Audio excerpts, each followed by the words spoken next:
Rate's their main guy, isn't he? Yes, Postgame. Starting live. Yeah. Alright, our program live's over here. Right. So if you want to turn this off, just push there. Just push right. This is our audio. Yeah, right? so hit that one on. Alright. We're good. Now Sorry. we should be live right now. Test, test, All right, test. dang, test, 1, 2, 3, test. Test 1, 2, 3. Test 1, 2, 3. Test 1, 2, 3. Test 1, 2, 3. Test 1, 2, 3. Test 1, 2, 3. Test 1, 2, 3, 4.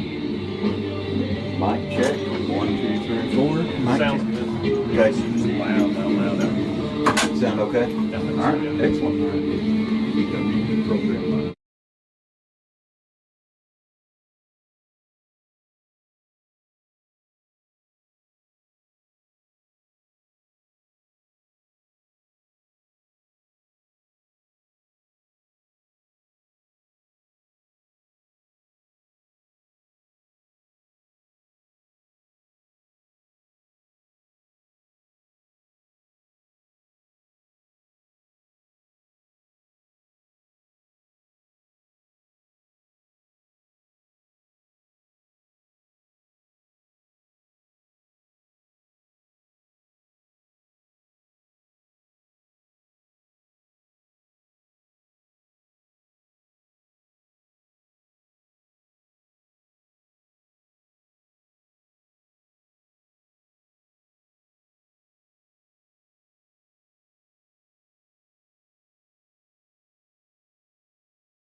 Test 1, 2, 3. Test 1, 2, 3. Test 1, 2, 3. Test 1, 2, 3.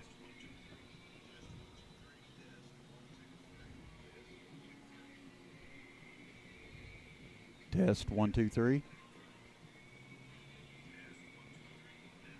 Get program live off. Test 1, 2, 3.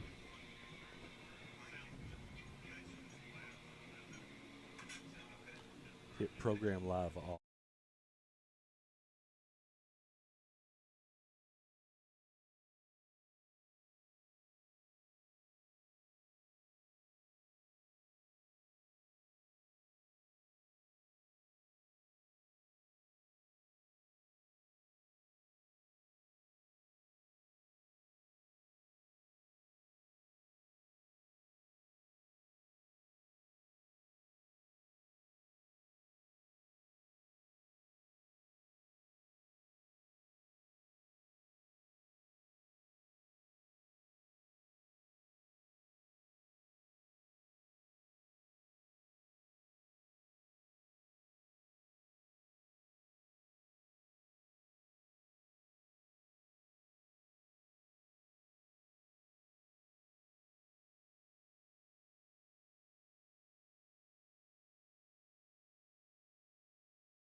Yeah, hit the button. Test 1 2 3. Test 1 2 3. Test 1 2 3. 5131 left. 5129 left. 5128 left.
on.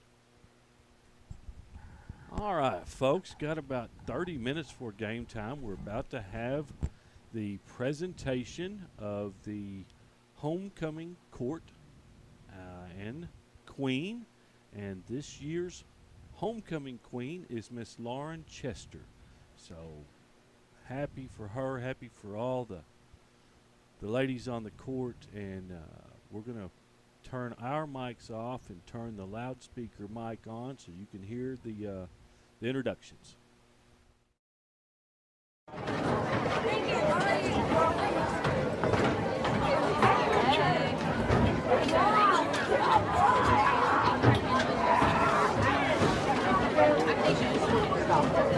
Uncle Sammy, look at my face.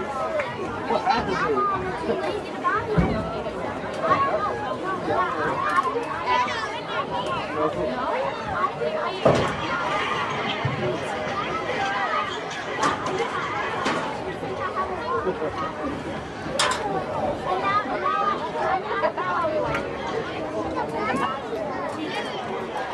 Welcome to the 2024 Homecoming Festivities and Pregame program. Our theme this year is Redskins by 90. With this homecoming game tonight against the Trumann Wildcats, we expect the Redskins to come away with a victory. Pocahontas is known for having a fan base that is unlike any other. We are proud that our stands are always packed full of devoted and spirit-filled fans cheering on our beloved Redskins. The Pocahontas High School Student Council would like to recognize the 12 senior members of the 2024 football team. They are Quad Captain Zane Bolts, Quad Captain DJ Coffey, Quad Captain Ty Menard, Quad Captain Ricky Regina, Jonathan Converse Warren, Wyatt Converse, Aiden Nafani, Noah Dilday, Devin Hensley, Skylar Nunkelly, Braden Tilley, and Caleb Truitt. We would now like to introduce our 2024 homecoming court and their escorts. Miss Jacqueline Chester is the 15-year-old daughter of Casey and Melanie Chester. She represents the sophomore class. Jacqueline is a member of Key Club, Rotary Club, and FBLA. She is a member of the Lady Redskins volleyball, cheer, basketball, softball, and track teams. Jacqueline was all-conference in softball and track as a freshman. She was conference runner-up in disc as a freshman. Outside of school, Jacqueline enjoys shopping, hanging out with friends. She is a member of the Sutton Free Will Baptist Church. She is being escorted this evening by her mother, Melanie Chester.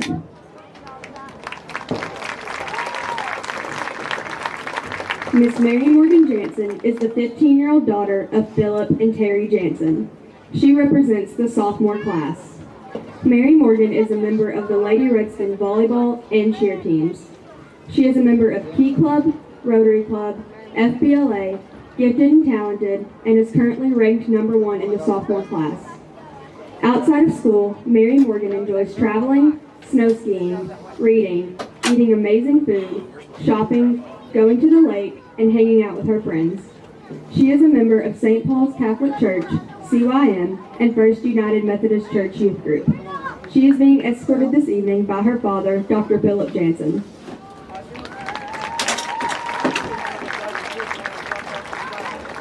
Miss Anna Overman is the 15-year-old daughter of Chad and Rebecca Overman. She represents the sophomore class. Anna is a member of FBLA, FCCLA, Rotary Club, and the National Honor Society. She is on the Lady Redskin tennis and track teams.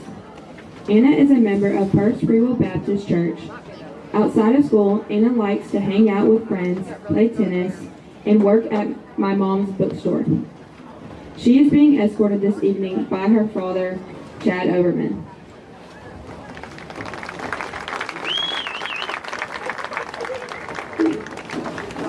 Miss Ashley Bolts is the 16-year-old daughter of Jeremy and Lisa Bolts. She represents the junior class. Ashley is on the Lady Redskin cheer and volleyball teams. She is on a travel volleyball team, and Ashley is student council treasurer, the FBLA secretary, and the president of the junior class. She is a member of Key Club, National Honor Society, Rotary Club, and Redskins Pals. Ashley has received the Citizenship Award and is currently in the top 5% of the junior class. Outside of school, she enjoys spending time with family and friends, traveling, shopping, and taking naps. She is a member of St. Paul Youth Group and volunteers in Shadows at St. Bernard's Medical Center. Ashley enjoys doing community service with the clubs she is involved in. She is being escorted this evening by her father, Jeremy Bolts.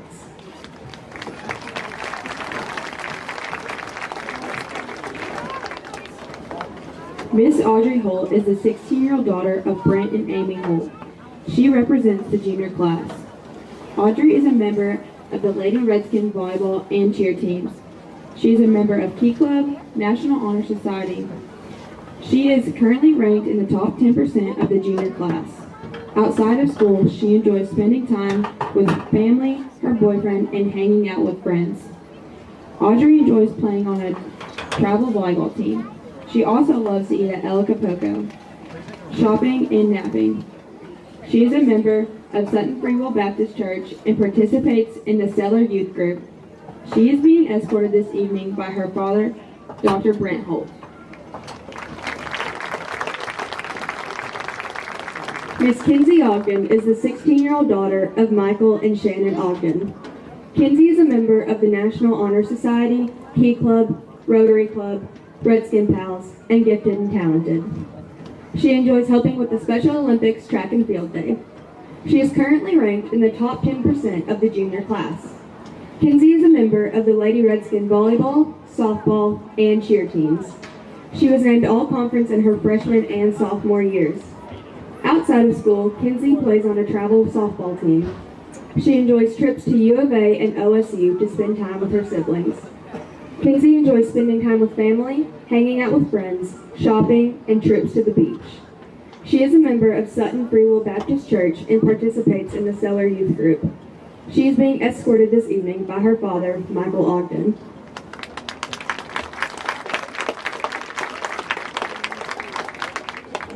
Miss Lily Tillmeyer is the 18-year-old daughter of Jeff and Valerie Tillmeyer.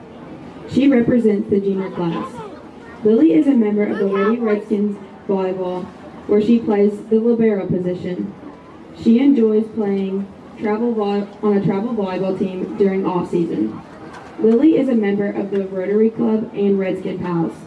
Outside of school, she enjoys shopping, taking naps, spending time with friends and family, and hanging out with her boyfriend and going on Sonic runs with her friends. Lily attends First Free Will Baptist Church. She is being escorted this evening by her father, Jeff Tillmeyer.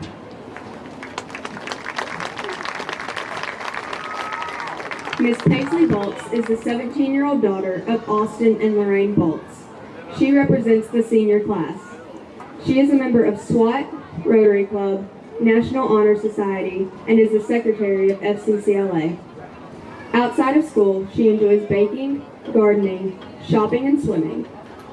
Paisley loves spending time with her family, boyfriend, and friends.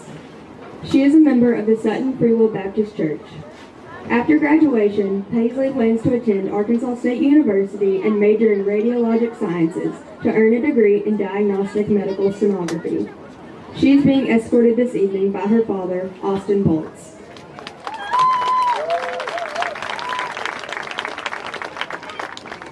Miss Carly Chester is the 17-year-old daughter of Chad and Brandy Chester. She represents the senior class. Carly is a member of the Lady Redskins cheer and tennis teams. She was a doubles district runner-up and conference runner-up, qualifying her to go to the state tennis competition. She is a member of FBLA, FCCLA, National Honor Society, Rotary Club, Redskins Pals, and Key Club. Carly is the Student Council Vice President and Senior Class President. Carly was a Girl State delegate and served on the 2023-2024 Senator Bozeman's Congressional Youth Cabinet. Outside of school, she enjoys hanging out with friends, spending time with family, playing tennis, watching football with her dad, competing in pageants, and cheering on the Redskins.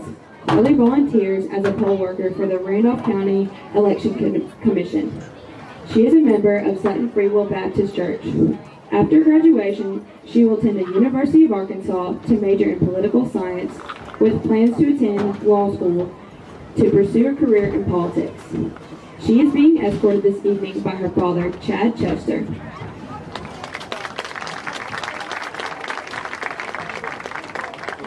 Miss Abby Liebhaber is the 18-year-old daughter of Brett and Karen Liebhaber. She represents the senior class.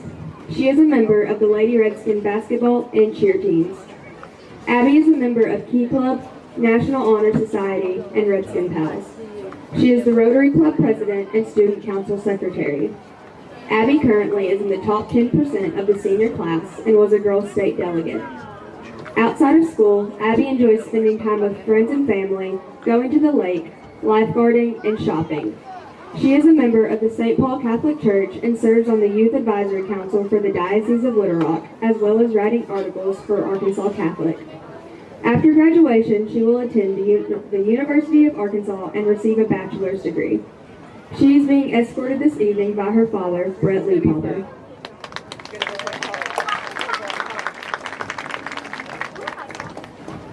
Miss Blakely Williams is a 17-year-old daughter of Brad Williams and Charlotte Jones.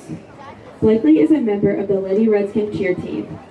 She is a member of Rotary Club, American Sign Language Club, FCCLA, Facts Club, and Redskin Pals. Blakely is a 2024 Miss Randolph County Fair Queen. She is a Pie Festival winner and has received the Cheer Team Leadership Award. After graduation, Blakely will attend the Paul Mitchell Beauty School in Fayetteville, specializing in hair extensions and coloring. Her future hope is to one day own her own beauty salon. She is being escorted this evening by her mother, Charlotte Jones.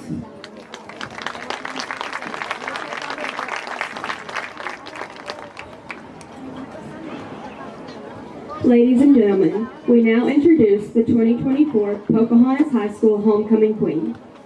Miss Lauren Chester is the 17-year-old daughter of Casey and Melanie Chester. She represents the senior class. Lauren is a member of the Lady Redskin volleyball, cheer, basketball, and track teams. She is a 3-time All-Conference in track, conference champion in 100-meter hurdles, high point winner at Pico relays, Wellman relays, Blazer relays, Floor A 3-conference meet, and Senior Arnold relays.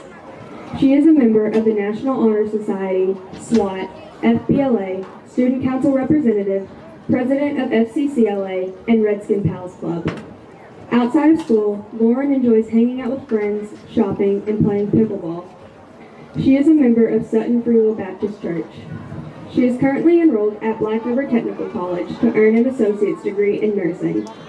After completing her associate's, she will attend Arkansas State University to obtain a Bachelor of Science degree in nursing and become a nurse anesthetician.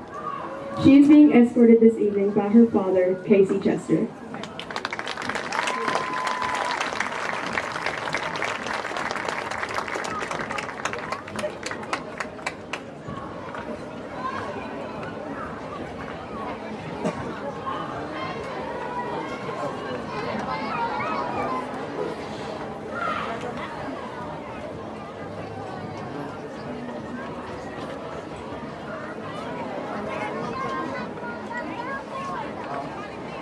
Ladies and gentlemen, the 2024 Homecoming Queen in her court.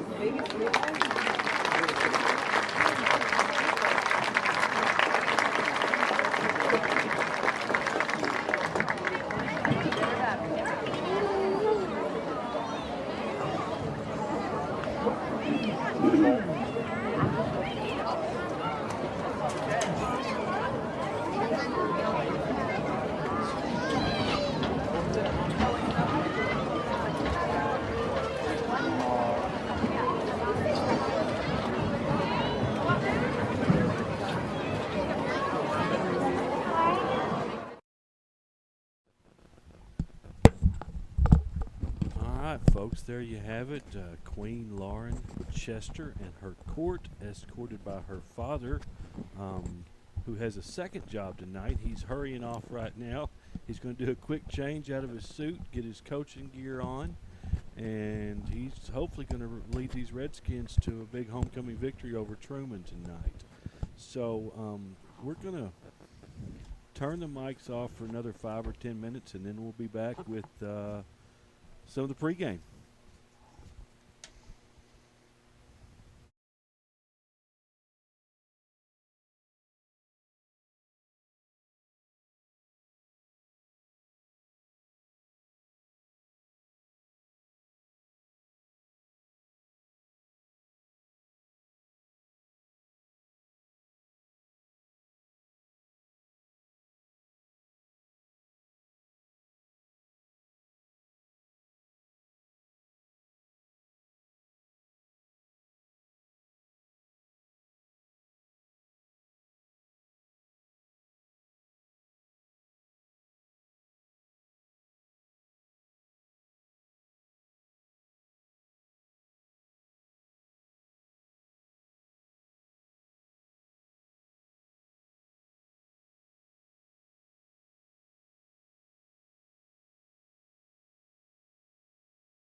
United States of America, and to the republic for which it stands, one nation, under God, indivisible, with liberty and justice for all. I'll play the game when Trump's in office.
All right, folks. Beautiful rendition of the Star Spangled Banner there from the Pocahontas Choir.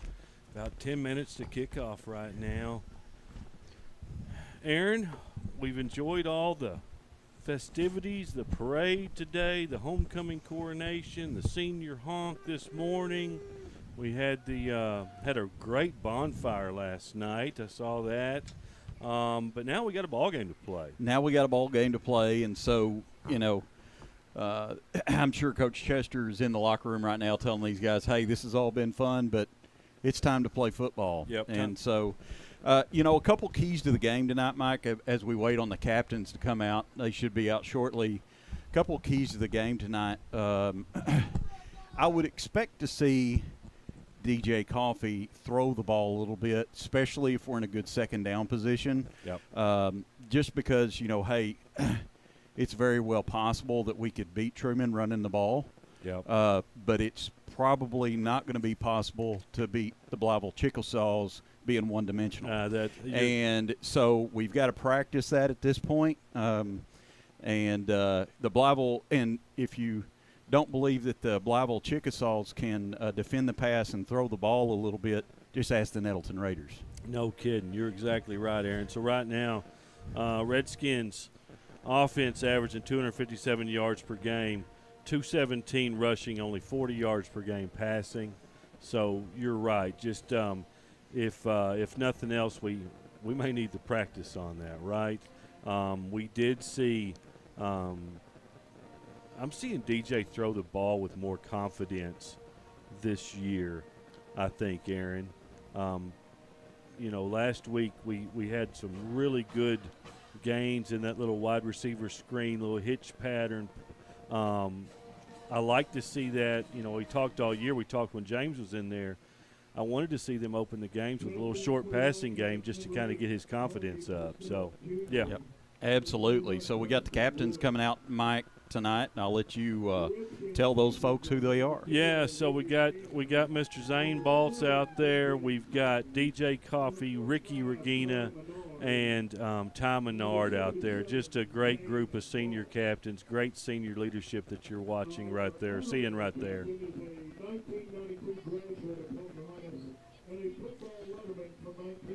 Also, Mike, we've got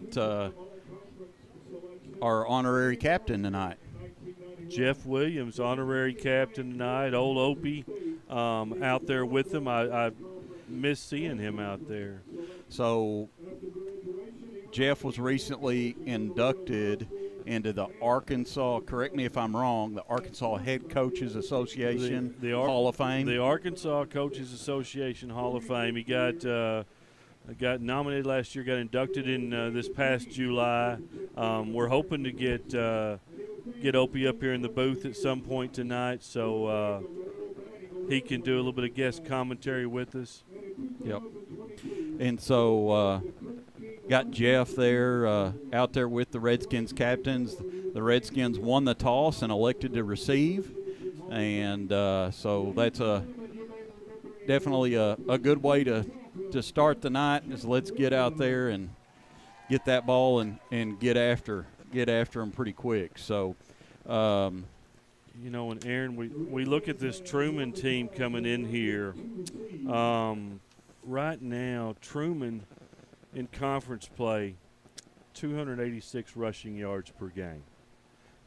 We're going to see their bell cow, Tony Postel Jr., probably early and often tonight. I'm afraid this is one of those games that I'm afraid if you let Trumann get out ahead of you by double digits, it may be hard to catch up because they're going to control the ball so much. It's going to be a long night. You definitely have to – we can't get behind the sticks. Nope. And definitely have to – if we can gain 3 or 4 or 5 yards average on first down, we win the football game.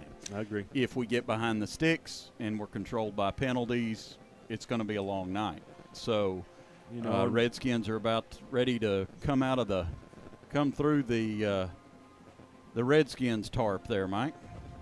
Running through the banner. Oh, cheerleaders got a head start. There we come.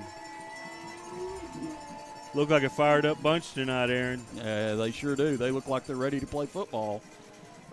So, Mike, I guess really quick while we're waiting on this opening kickoff, I'm going to go through the offensive starters, a couple of changes. Yep. We don't expect Isaac Molina to play tonight. Isaac has a broken ankle or a broken bone in his lower leg there. We don't, or it's a fractured bone. We don't expect him to play.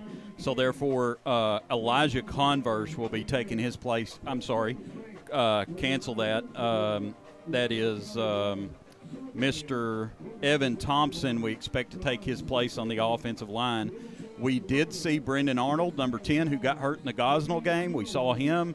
He's out there. He's playing tonight. He has not. I think Zane Baltz will be doing the deep snapper duties for both field goals and punts. Okay. But Brendan is out and be playing wide receiver and probably a little bit on defense time. Yeah, and, you know, Aaron, I know we got a wide shot going on right now, that Trumann sideline. Trumann's numbers on that sideline are up as high as I can remember them. Counted close to 60 kids out there, I believe. You know, and now with injuries, the Redskins are having to play. Some of the guys are playing, 7 or 8 of the guys are playing on both sides of the ball right now. Oh. So don't know how much Trumann substitutes. I know we talked about Postgame. He's not only their leading rusher, he's one of their leading tacklers. So Trumann's going to have a bunch of guys going both ways as well. Right. So you're going to see a few more of these guys, you know, because Isaac Molina did play quite a few snaps on the defensive line for us. So you're going to see a few of these guys start playing both ways. Coach Chester, had a little bit of a conversation with him by text here a couple of weeks ago, and he did kind of share with me that you're going to see some guys that haven't played on defense yet start playing on defense. Yeah, so.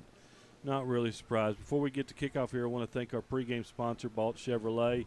Baltz Chevrolet on the Wine Pocahontas has one goal: to provide its customers with the best deals on the latest new vehicles. If you're looking for a new vehicle, contact them or stop by for a test drive.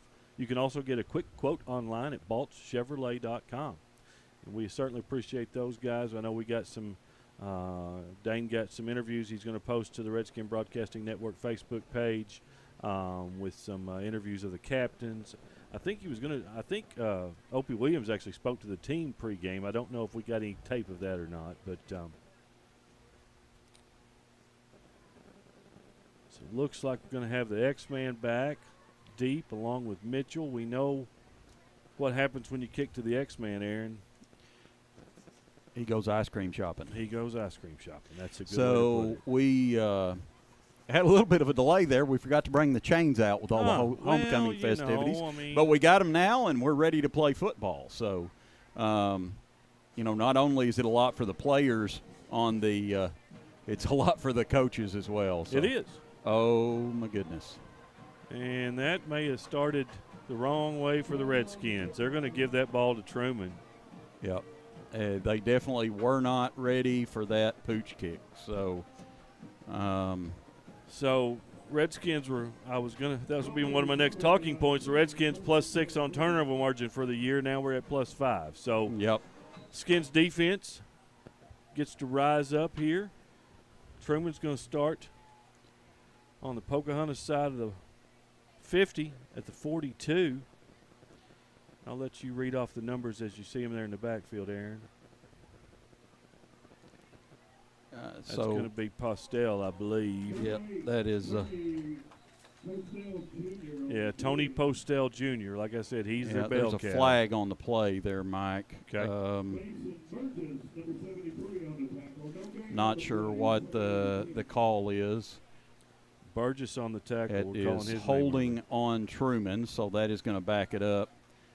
That that flag was thrown by the umpire there amongst the linebackers.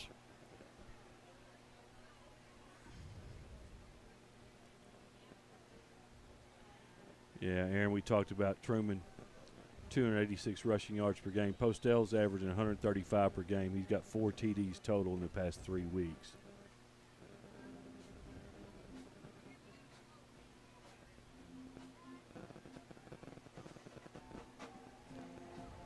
That's going to be the quarterback, Caden Donovan, taking it straight up the middle for a good gain. Yep. That's going to put them at 2nd and 10 at the Redskin 43. So right back where they started at.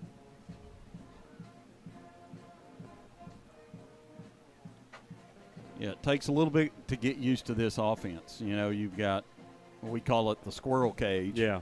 It just, you know, it's definitely takes some getting used to. Donovan again on a good gainer. Yep, picked up about 3 there, it looks like, Mike. Menard in on the tackle, I believe, along with I had Tom Austin Menard. George. Bring up 3rd down and 8.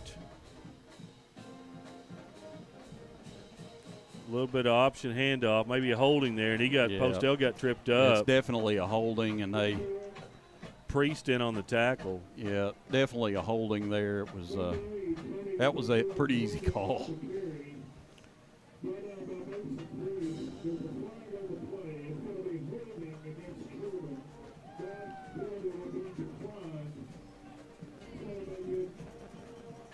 I would expect Trumann to. I think if they picked up any yardage there, they would have went for it. And I still kind of expect them to go for it on the Pocahontas sideline. So Coach Chester declines the penalty, brings up 4th down and 8. Yep, that's putting some confidence in your defense to go out there and make a big stop.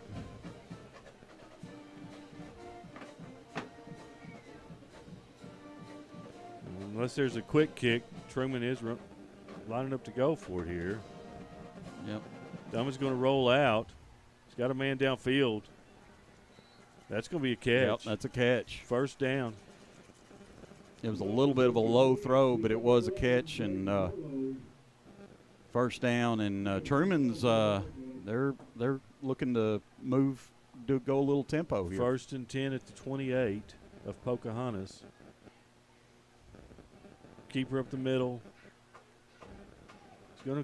He's gonna fall forward for about 5 yards. Yep, 4 or 5 yards there.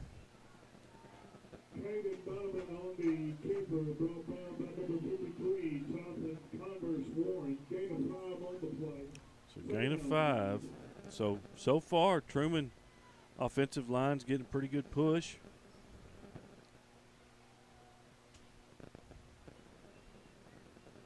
And like you said, they were in a little bit of a hurry up. Slowed down a little bit now. That's very unusual from what we've seen from Trumann in years past. It's going to be rack up another 1st down. Yep, another 1st down right over right tackle there. Number 8 there, Mike, Tony Postell again, junior. He's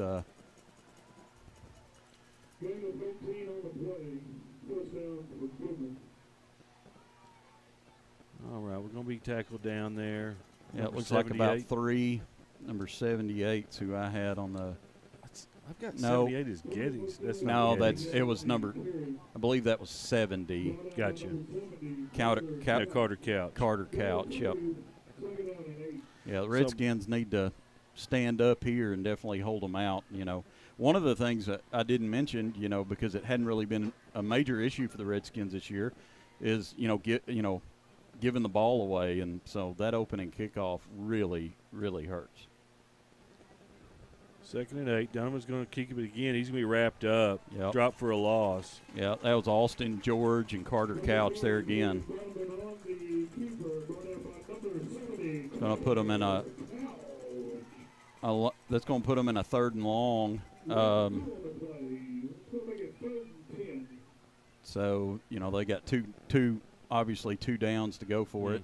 I didn't see anybody in their kicking game that looked like Donovan alone in the backfield. They're going to get a flag on the play. I think that was illegal formation with the snap element. They had a guy lined up off sides on the offense. That's something that, you know, that we didn't see called used to. Nope. But we've seen it called a few times this year. So 3rd and 14. Ball's on the Redskin 16-yard line. Again, Donovan empty backfield.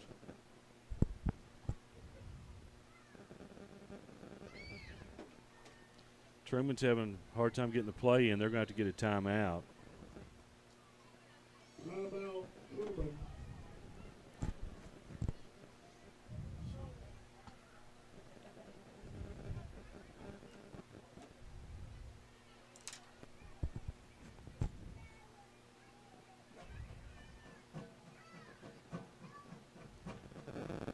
So Redskins, again, another big third down. Looking for the defense to stand up.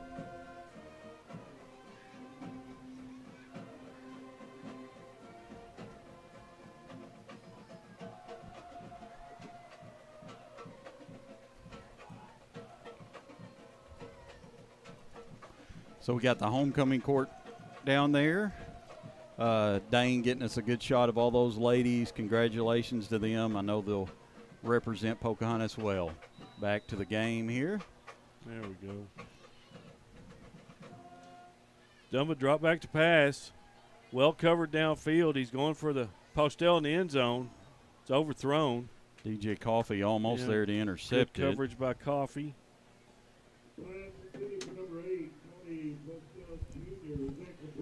So it's about 4th and 14, Mike. They can pick up about the 3.5-yard line. They can pick up a first down. You know, we've already seen Trumann throw the ball more than I actually anticipated we would. Well, they've had to. They've had a couple of, long. So clock ticking quickly here. 7:25 left to go in the first quarter. Dumba back to pass again. He's going to get mopped up. Yeah, he got hit hard there. Good clean Ryder hit. Baltz in on the hit. Ryder Baltz, and that's going to turn the ball over on downs. Exactly what the defense needed to do there. Exactly what we needed. You're exactly right.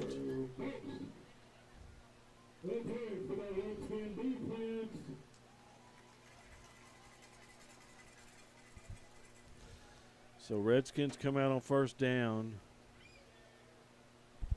Coffee, of course, in the backfield, flanked by Ballard. 4 men in the pattern right now. No H-back. Coffee's going to throw that little hitch pass we talked about.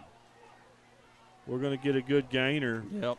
Big gain, a first down there to Brendan Arnold. Mr. Brendan Arnold. Had plenty of time out there to throw. Good pass. Looks like they're gonna give us a Barton's first down. There we go. Yeah. You know, Arnold was out. Aaron. There goes the X-Man on an 8-yard run, Mikey. Good to see Arnold back. Good to see the X-Man toting the rock.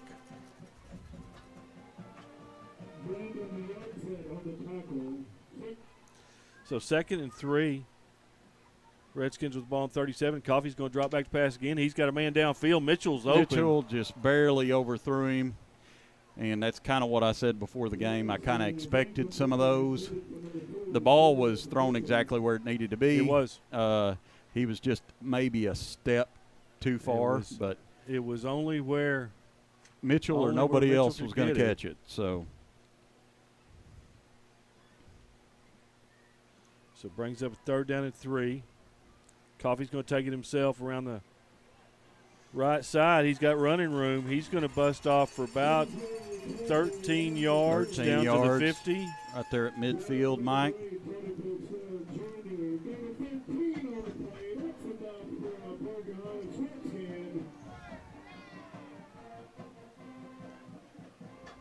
Coffee back to pass again.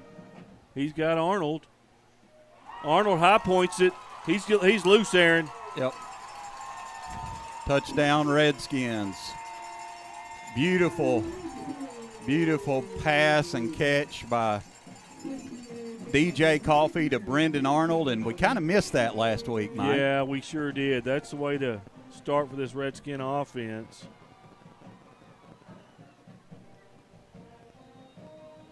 So Redskins take the 6-0 lead, 6:26 left to go in the first quarter.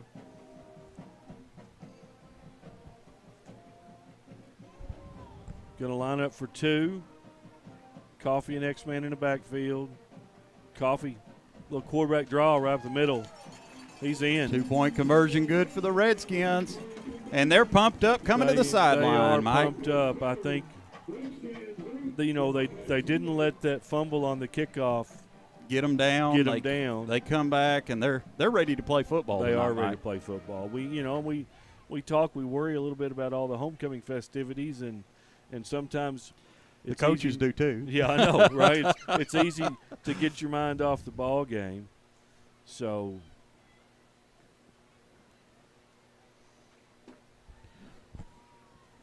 Redskins, I've got them I believe that was a 5-play drive for Started on the 83 yards. Yep, started on the 17-yard line, I believe, Mike. Yeah. It was a great.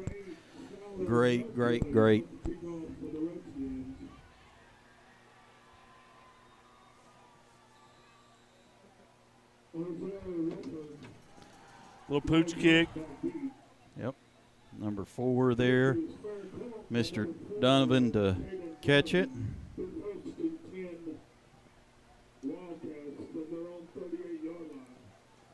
So Wildcats back on their own 38. Redskin D comes out for their second series.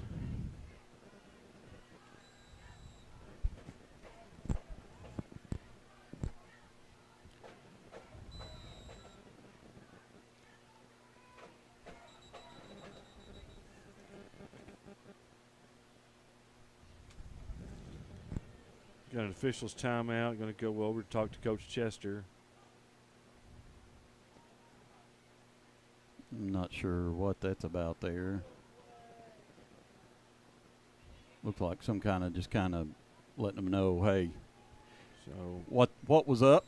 different look in the Wildcat backfield. Whitsitt flanked by Donovan flanked by Postel. Yep. Defense rises up on that play.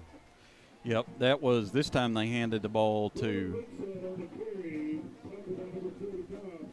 6 Whitsitt, is that correct? I believe that's Yep. correct, yes.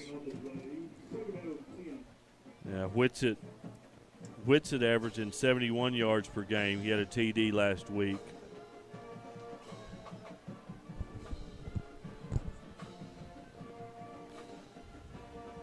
Hand off to Postel around the Yep. end. Number 8. Forced out of bounds by Mitchell. Yeah, Ryder Baltz and Mitchell over there to make the tackle. Going to bring up 3rd down and 4, Mike.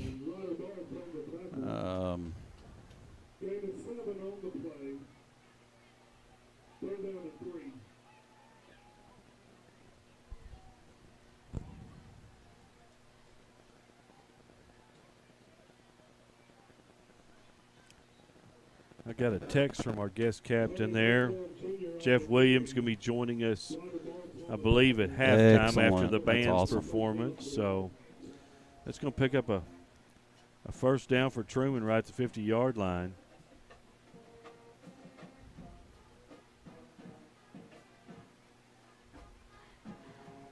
Once again, full backfield. Donovan flanked by Postel and Whitsitt. He's going to keep it himself around the right end of the line. He's going to be bottled up. Yep, got a flag over there, Mike. Looks like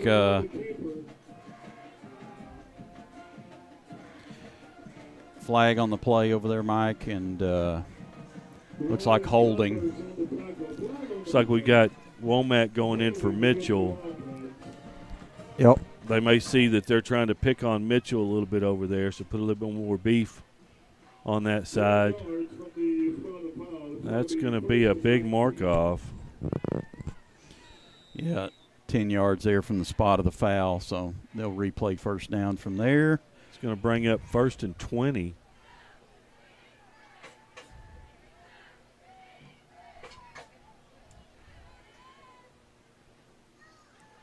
Postel bringing around this end. He's going to be tripped up again. Redskins getting good pressure in the backfield Mason Priest on the backfield, good tackle. If he doesn't tackle him right there, he goes for a little bit further on that run. Up 2nd and 18. Trumann with the ball on their own 43-yard line, 4:33 left to go in the first quarter.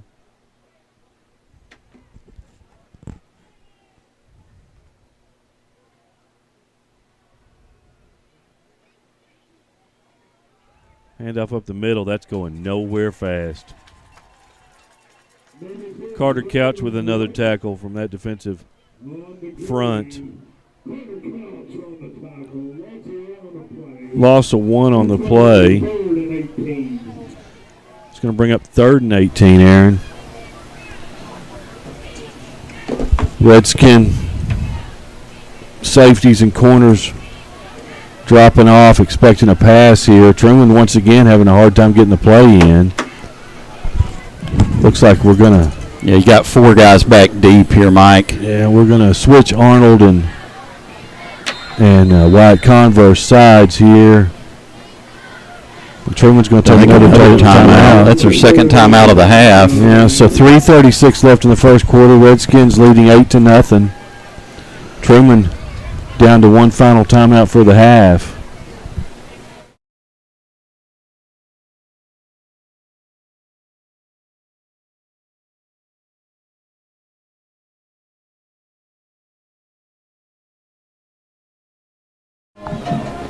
All right.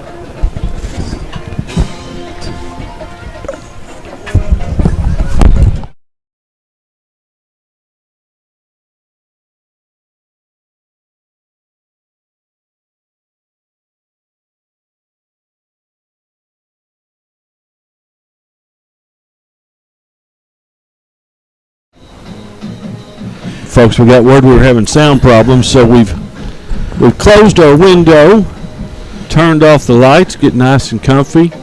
Going to have a pitch out. Postel's going to drop the ball, pick it back up. He's hemmed in right now. Get on him, boys. There we go. They're saying the ball was lost and the Redskins jumped on it. And yep, that was looks like Ty Menard came up with that ball. So Postel bobbled it, picked it back up, started running, and lost it again. That's going to give the Skins great field position. First down at the Trumann 34-yard line. 34-yard line, yep. So the Redskins made quick work last time. Let's see what we've got in the bag this time on offense. Coffee and the X-Man back there again. Coffee's looking downfield. He's got Arnold again. That's going to be a pickup of about, looks like 12 or 13. Yeah, Yep. And we're back to +6 on turnovers for the that's year. Right. Good point. That's going to give the Skins another Barton's first down right at the Trumann 20-yard line. Hand off to X-Man. He's got a little bit of running room. Yep. He's going to pick up about 5. Yep. Good run there by X-Man. Good tough run up the middle. Good job. You know, we've got 3 offensive linemen, 2 that have less than 2 games under their belt, Mike. So kudos to them for being out there and giving it everything they got. Coffee calls his own number. He's got running room. Big hole. Oh, big hit. Big hole up the middle for. They're going to give Coffee about 10 yards on that. Another 10-yard gainer. It's going to be 1st and goal from the 5. Clock ticks down. 2:38 left to go. Skins lead 8-0. Looking to put some more points on the board. There's the X-Man. He's in. He's in there. Man, that went pretty quick, Aaron. That was quick. Good push there by the offensive line. They just took over, and we look like we meant business when we come out tonight, Mike. Exactly. A 4-play drive. Coffee's looking for 2 more. He's got it. And that's going to be good. Got that football over the goal line, and here we go. So, Skins go on top 16-0, 2:30 left in the first quarter. I like the way this is looking so far. Well, it's kind of like we talked about in the beginning so far, Mike. They are definitely come out. We planned on seeing them throw the ball more. We have. We've seen some balls thrown down the field. We've seen little 10-yard curl routes on the sidelines. Haven't seen really much over the middle yet, but than that, we're still in the first quarter. So I've got us so far, Coffee, I've got 3 of 4 for 74 yards. That's our highest passing yardage for the year, Aaron. Already here in the first quarter. Yep, that's a pretty good deal. Definitely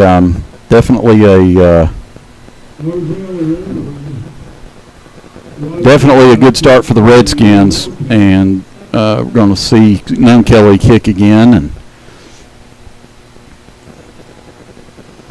and Kelly again with a pooch kick. Fair catch called for. Yeah. Looks like with Arnold just coming off that injury, Coach Chester is pretty content to let Kelly take over the kicking duties. Yep. And I'm glad to have Arnold back in the lineup, but some of his special team duties look like have kind of Coach Chester's going to give him a break during those and let some of these other guys take over some of the things he was doing.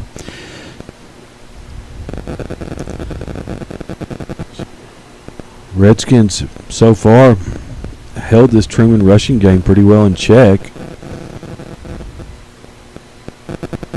Diamond's going to roll out, hemmed up. Ryder Balt's got him. Number 51, Converse just came in and cleaned that up. Evan Thompson almost got him.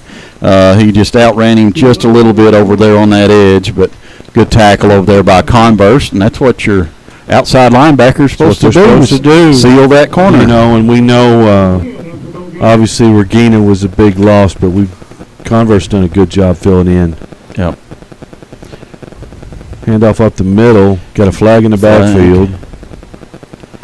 I think that's going to be illegal shift. Yep. Yeah, they started moving toward the line of scrimmage before the ball was snapped. It's going to be 5 yards back. That's going to be Trumann's 4th penalty of the evening for 30 yards so far. That was Whitsitt on the carry that time, Aaron. Yep. One thing we haven't talked about is some of these young men out here in their academic achievements. Mm-hmm. If you take your offensive line, they've got a 4.0 GPA. Pretty salty, right? Yeah. Wyatt Converse, we just mentioned him, is currently number 1 in the senior class. Yes. That's it's definitely something to brag about. So not only can they play ball, pretty good in the classroom too. So for the first time this year, you've got Zane Baltz checking in on defense. Okay. He's coming in for number 56, Evan Thompson. Yep. So we knew we would see that a little bit, him start checking in on defense and playing some defensive snaps.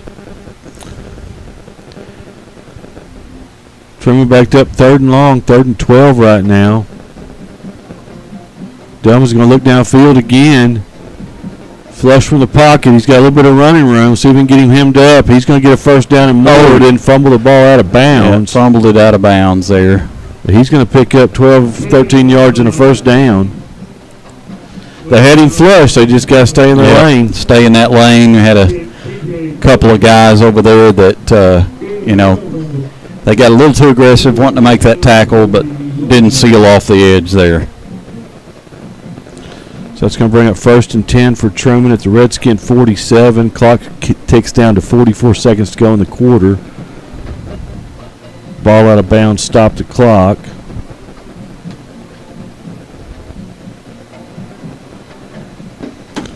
Man in motion, fake the handoff. We're going to look for that later, Aaron. Yep, for sure.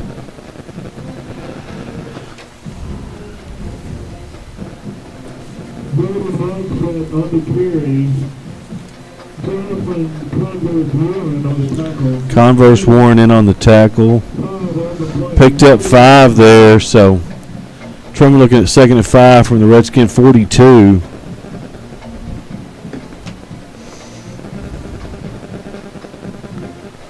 He might be loose. He's tackled, but you got another penalty. Yeah, in the backfield.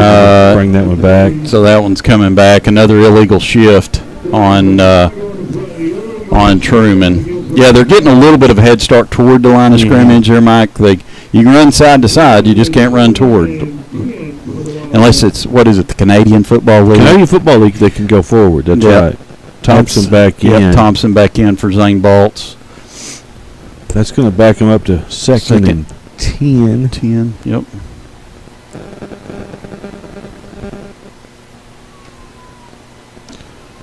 I know they want to get a little bit of the rest off Zane. First time he's played defense. I know that we're going to probably look to him to play more defense here at the end of the year. That's going to be the end of the first quarter, Aaron.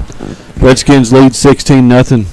That's, other than the muff kickoff, yeah, exactly what we needed to do from the get-go. So, yeah, we're getting a few complaints, Mike, of and I know of people not being able to hear us, but I realize there's also our huddle cam has a link out there tonight, and I think some people are clicking on that and not clicking on the link on the Redskin Broadcasting Network, and it may be causing some confusion where you might.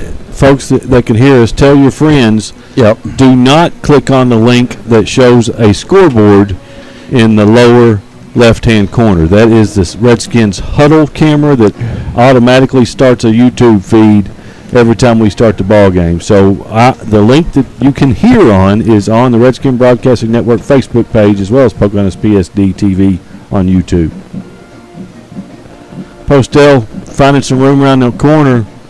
Arnold had a hold of him. He shook loose. Still moving his legs. Yeah, he is. Big pile. That's going to be a gain of around 20. Now we got a flag late. Flag at the end of the play. I hope the Redskins are minding their P's and Q's down there. I'm not sure what the flag is for, because we sure don't need to give him any yards, Mike. No. So he picked up 20 on that run. Sure did, yep. Still no signal. They hadn't moved the chains yet. Have not moved the chains. I'm not sure. It's going to be against Trumann. Yep. Personal foul. Mm-hmm.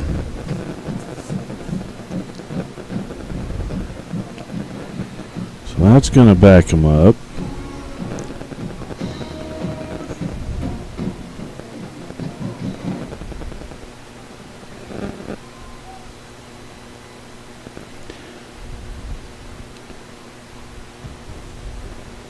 Yeah, I believe that should be a first down because they made the first down. It was an after-the-play personal foul. So, yeah, it is going to be a first down for the Wildcats. So, 1st and 10 at the Redskin 42.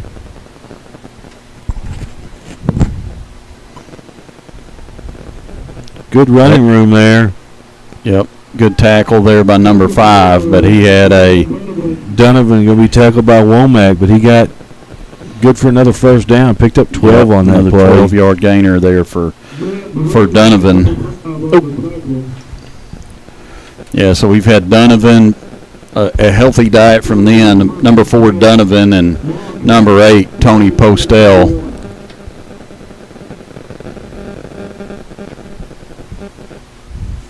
Postel get the ball again. He found some more running room. Arnold shoestrings him. Or not Arnold, excuse me. That was Remember My Name. Yep, Remember My Name. Austin George. Bring up 2nd and 3 for Trumann. Clock ticks, 11:02 left to go in the second quarter. Bring up 2nd and 3. Again from about the Redskin 23. There's that little delay handoff to the back going across in motion. Yep, number 7, that's Passmore, Mike. He's going to pick up about 6, it looks like. So Trumann moving the ball right now, Aaron.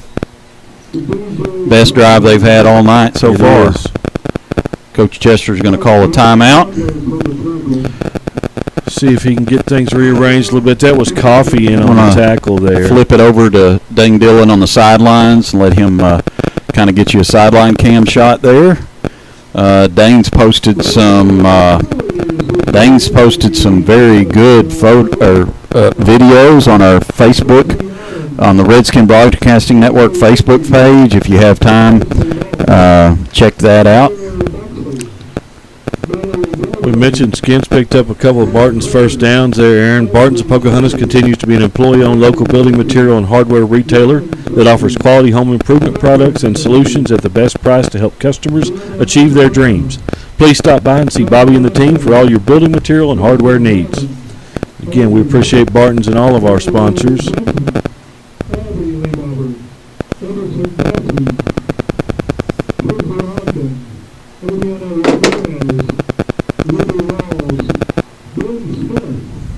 First and 10 in the Redskin red zone.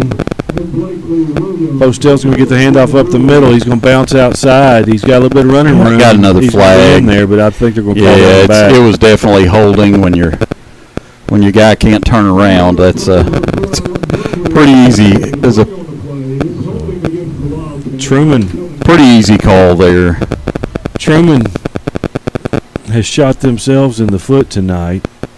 Turnover, along with I've got him now for 7 penalties for 65 yards, I believe. Maybe a little bit more than that. That's going to bring up about 1st and 18, 1st and 17. Put the ball on the 25-yard line of the Redskins.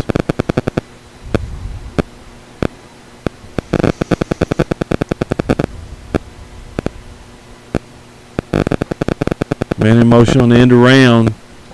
Tripped up. Great tackle there. I believe that's Ryder Baltz, number 47 in the backfield, and that was just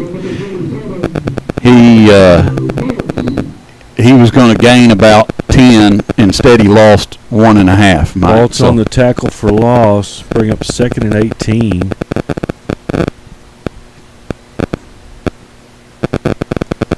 You know, and I get so excited about the touchdowns, I forget to talk about our touchdown sponsor every time, Aaron. Yep. Sandhill Dentistry bringing us our touchdowns. Dr. Josh Toney, we appreciate you very much, and you supporting the Redskins this year. That's exactly right. We're going to be short gain. Baltz again on the tackle. We're going to bring up 3rd and 14 from around the Redskin 21. I saw the Trumann coaching staff get real excited at the end of that play. I'm not sure what that was about. Got Mason Burgess back out. Looks like Converse, and then I'm not sure on this side. We've got 53. That is going to be 53 is Converse Warren. Fake the end around. He's got a man downfield. Going to be almost picked off. Almost picked off there. Real quick, Mike, I got a couple of just early scores on games around while we've got it here. We've got Cave City 6-0 over Westside. Rivercrest 7-0 over Walnut Ridge. And that looks like all the ones I have so far. The big game we're going to be looking for tonight. Highland at Southside tonight. Winner gets a leg up in the conference race. 4th and 14 right now. 9:13 to go in the half. Dunman looking downfield again. He's looking for Postel. He's got him on a little curl route, but he's going to be short of the sticks. Yep. It's going to be a turnover on downs. The Redskins are going to take over. Second time tonight. It's one of those. And so good job by that Redskin defense. You can see them coming off the field there. And offense back on the field. Redskin defense forces another 4 and out. 9:06 left in the half. Redskins take over at their own 10-yard line. Low snap. Coffee corrals it. Hands off to the X-Man. He falls forward for about 2 or 3. Yep. It looked like he was going to lose yardage, but he got him a couple there. Way to just keep fighting and hang on to that football because you know they're yanking on it. Give the X-Man 2. No score so far, Highland Southside. Okay. Movement on the line. I believe that's going to be offside. Yep. And that, go against Trumann. Yep. Elijah Converse over there on that line. This is his. I believe this is his first or second game. Yep. At on the offensive line. Kudos to him. He didn't move a muscle. Nope. Held his water. Second and short. Coffee calls his own number. He's going to have a little bit of squeeze forward for a couple of yards, maybe. Give him 2 on that one. It'll be about 3rd and 1, Mike. That was real close. If that man misses, Coffee, he's gone. It's coffee time. Well, you know, Coffee was averaging about 25 yards, or 25 carries a game going into Cave City. Only carried it 5 times against Cave City, but didn't need to. Didn't need to. That's right. X-Man blocking. Postel's over there. And yep. Great block out there by X-Man. Another Barton's first down. Going to give Coffee about 7 yards on that play. You know, when we're calling all these games and we're watching the different movements, it's always fun to see when somebody makes a big improvement in part of their game. X-Man didn't make that block at the first of the season. 100%. Coffee's looking downfield, looking Mitchell's way. Mitchell high points the ball. Yep.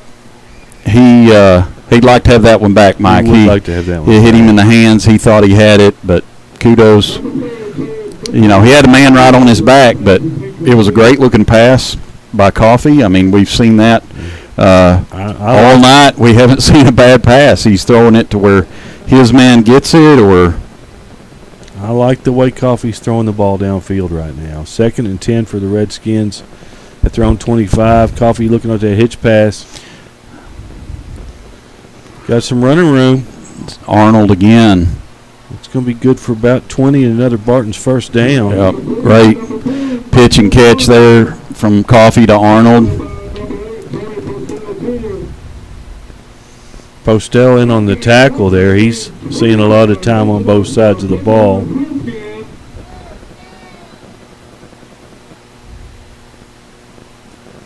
Little delayed handoff. Coffee had a little bit of a confusion there. Coffee thought he was handing it off, and X-Man thought he was blocking, so that's going to happen from time to time. So 2nd and 8, right at the 50, 6:49 to go in the half. Redskins lead 16-0. There's X-Man finding a hole. He's going to be good for about 17 yards there. Yep. Great run by X-Man. I thought maybe he was going to break that there for a minute, but they had 2 deep safeties back there to trip him up. Redskins moving fast. Hitch pass to Priest. That got maybe tipped. Yep, got tipped a little bit. So Redskins going to bring up 2nd down at their own 35, or excuse me, at the Trumann 35.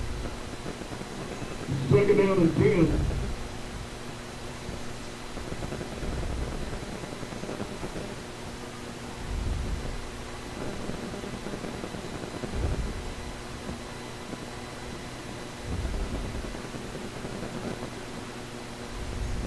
Coffee bring Menard in motion.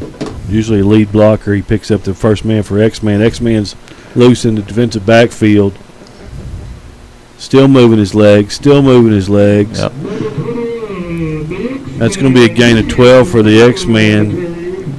That was another Barton's first down. Another Barton's first down and an impressive run by the X-Man there. That he had 2 guys put a hat right on the ball, and he did not drop it. So kudos to him. Coffee rolls out. There's that pass protection you were talking about. Yep. It's another completion, another Barton's first down. Skin's moving quick right now. Arnold, another quick pass out there to Arnold.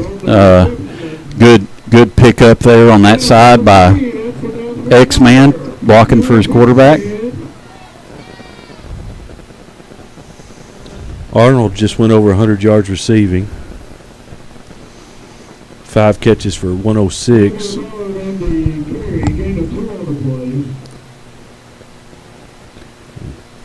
X-Man picking up about 4 yards. We can still get a first down, I believe, Aaron.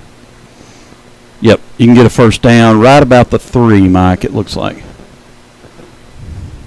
Coffee pushing forward for a couple.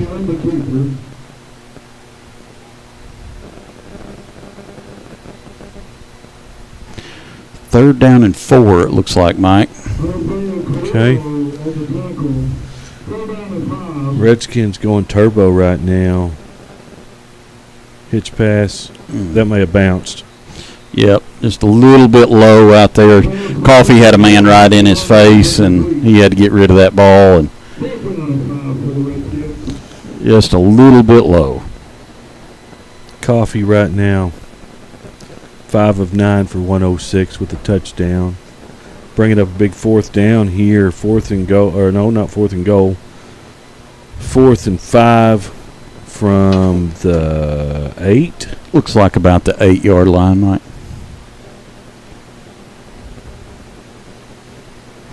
Another good block there by X-Man. Threw it in there. That was Mitchell on the catch. Hit him right in the bread basket. Right in the numbers, and he didn't drop it that time, Mike. He did. Jared Mitchell, great catch by that young man, and once again, good passing, good pass protection up front by the Redskins, and they marched it again all the way down, 22-0. 22-0, going for 2 here. Coffee with the hitch pass. Got in the air that time. Yep, good again. Good blocking out there on that side by Jared Mitchell. So Arnold on the 2-point reception puts the Skins up 24-0 with 4:56 left to go in the half.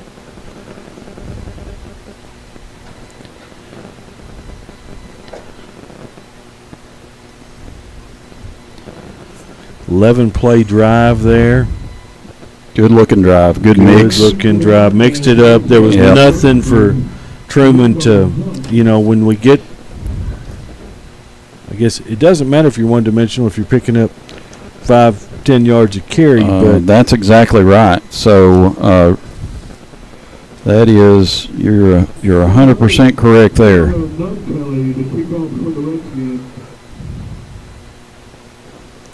None Kelly to kick.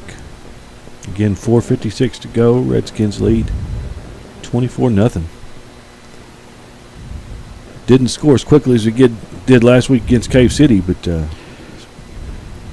None Kelly with a pooch kick. That's going to hit the ground. I think Ty Menard's got it. Yep. Ty Menard's got that. Good recovery by Ty Menard. Yep. I don't know what Postell was standing there. Yeah, I don't know what he was waiting on. I'm not sure either, Mike.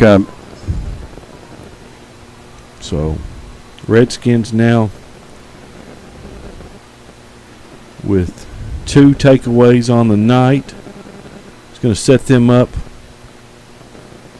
in plus territory at the Trumann 41. Yep, going to bring the offense back out, and let's move the football.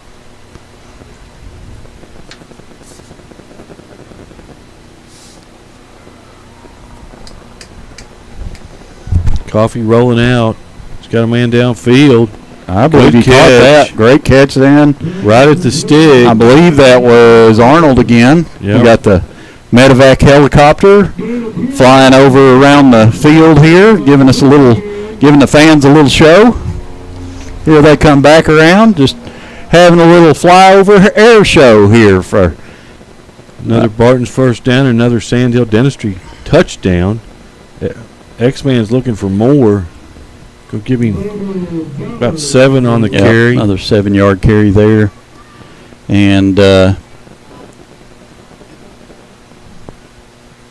Redskin offensive line is just kind of enforcing their will right now. They are right now. They're already got their hands on their hips. Hands on their hips, and they're getting knocked off the ball pretty good ways right now.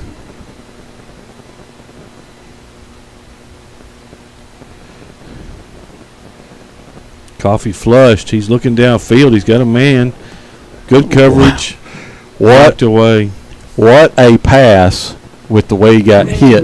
He's getting up a little gingerly there, but he hung in there and took that hit and still nearly delivered a touchdown Delivered pass. a touchdown. Mike. Postella on, is it Postella? It was on.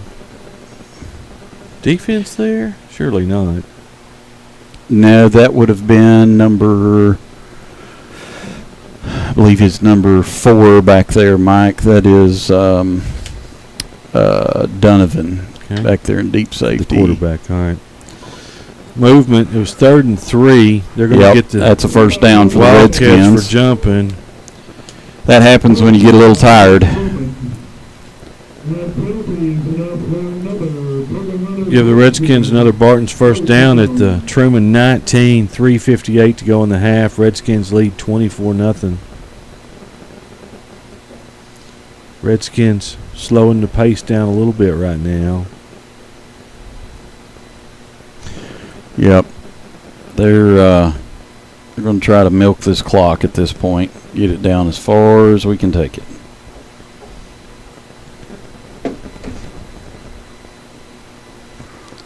Coffee put the ball on the ground. That's the first time he's done that this year, and it looks like they're going to call that a fumble. I believe that he had hit the ground first, but I thought he might as well. Yeah, I thought that was but they're going to go ahead and call it a fumble, and Trumann's going to take over.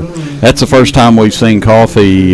He doesn't normally cough the ball up like that. It's the first time we've seen it. He's aggravated it himself, and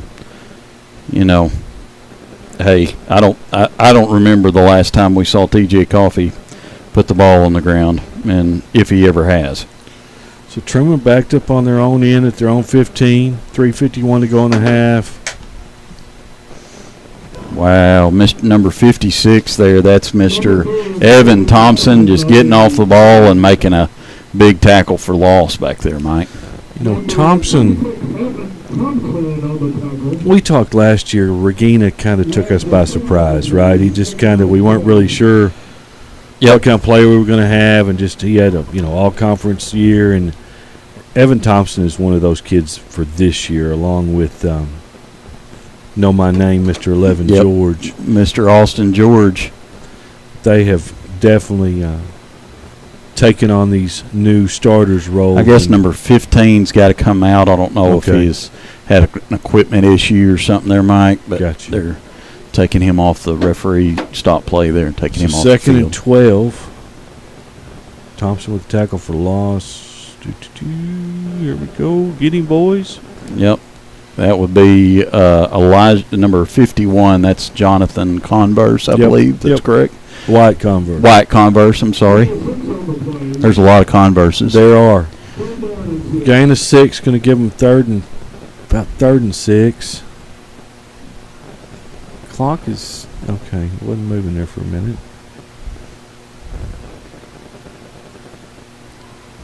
Straight up the middle.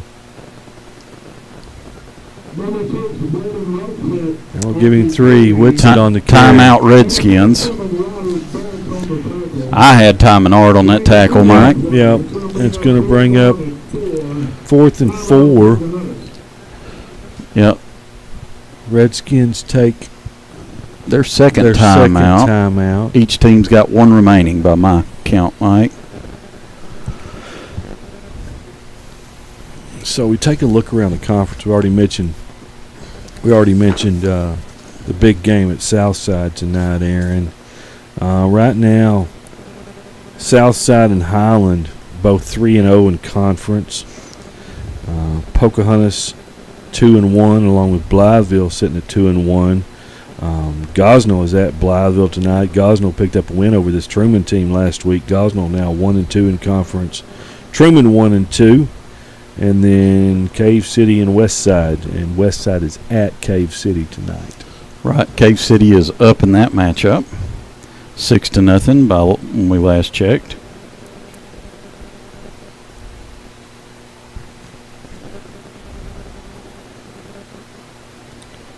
So see if the Redskins get a 4th down stop here. We're going to get the ball. They got him hemmed up. Yeah, they got him hemmed up there. Over. Yeah, I had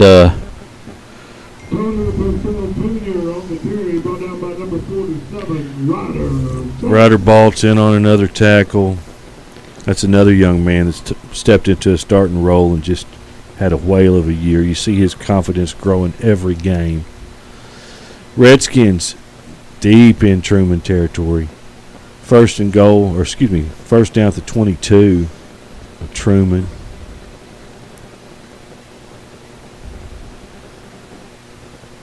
Hand off to the X-Man. He's got running room. He's going to fall for about 8 yards. Yep. Number 6.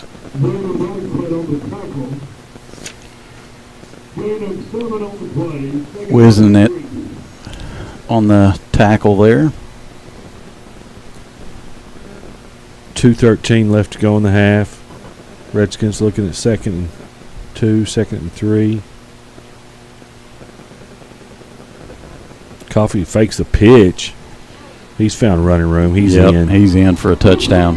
That's going to be Coffee going in from about the. That was a great fake, and just he had everybody going the wrong way and had to make one guy miss, and he did. And he did. And touchdown Redskins.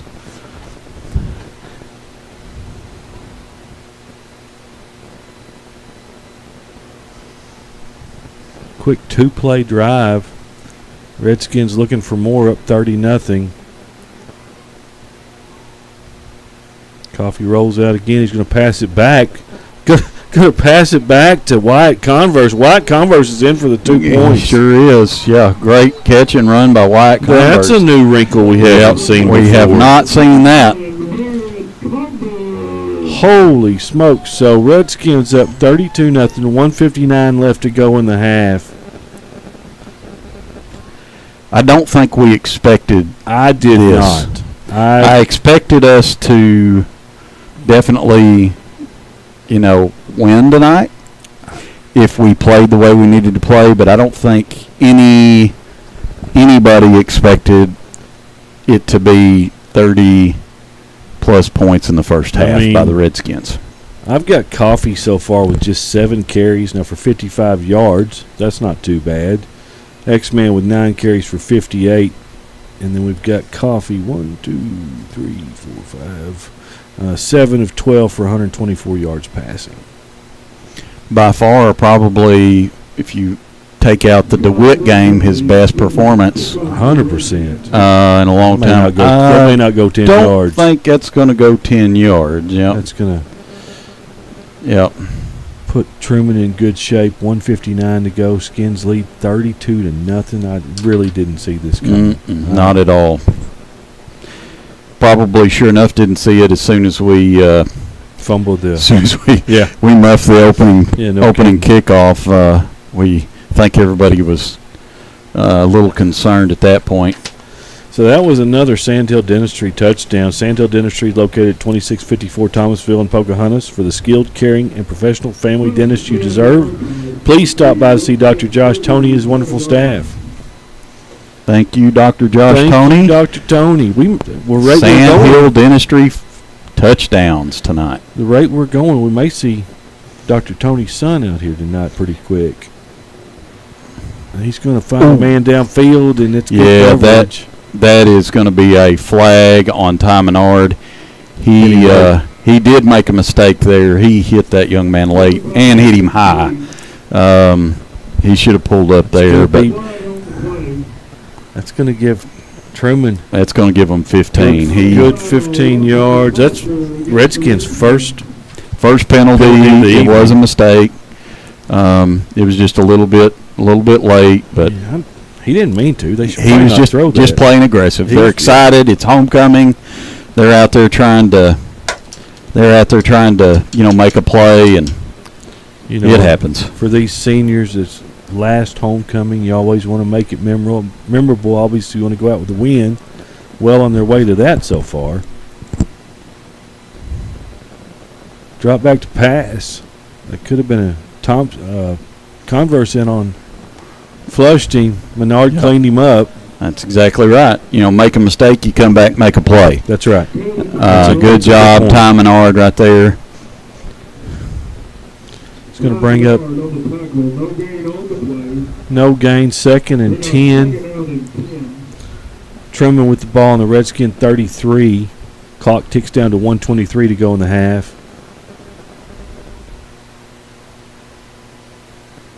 Ball's on the ground. On the ground. He covered it. Fumble on the play is recovered by number 8, Tony Postgame. Couch was in on that tackle. Going to bring on an extra defensive back. Number 73, Mason Burgess is going to come off. Got Arnold back there in 2 deep safety. Kind of suckered the Skins in there. They're going to run it on 3rd down. Yep. Not going to get there. It's going to bring up 4th and 8. Menard in on the tackle again. Trumann moving quickly now. 30 seconds to go in the half. Looking downfield. George tips that pass. He sure did, and he's Picked it up got and it, run, taking son. off with it. Go, baby. Austin George, remember my name. Austin George. What a good play, knocking that ball away, picking it up. Heads up play by Austin George. Holy smokes. So Skins going to get the ball back here. Be about Trumann 40-yard line, 11.8 to go. I'd love to see them score before the end of the half. We can start the second half with the running clock.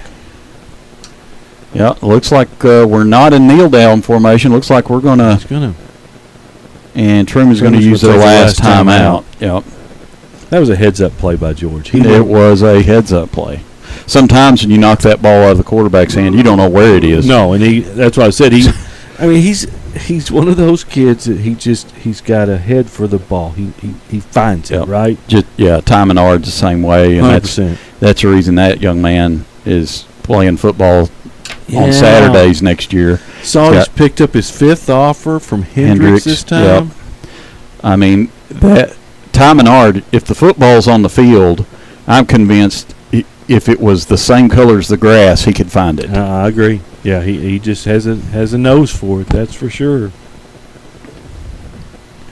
So we'll see what the Redskins come out and do here. The only thing you don't want to do is turn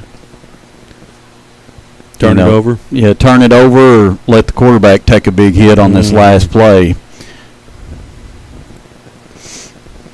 He's going to look downfield. Good protection. Sure is, yep. Looking for Arnold there again. Arnold's got him. Arnold ropes it in. And Casey's going to call his last time. Pardon me, Coach Chester's going to call his last time out. That's going to be good for 25 yards. And we're going to have a shot at the end zone here before the another Barton's first down.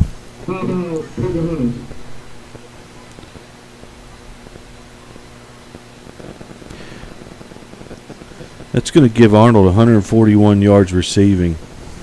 Not a bad night.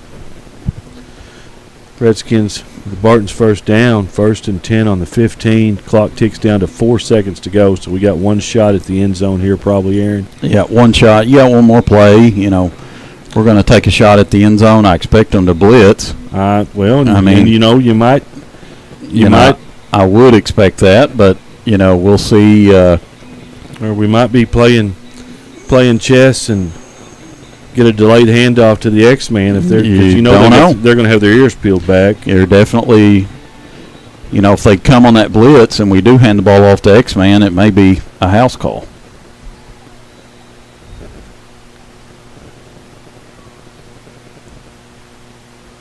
No, he's going to drop back to pass. X-Man lead block. He's got him in the back of the end zone. No, he was out of bounds. He stepped out a little bit too early, but good thought. So intended for Mitchell. Yep.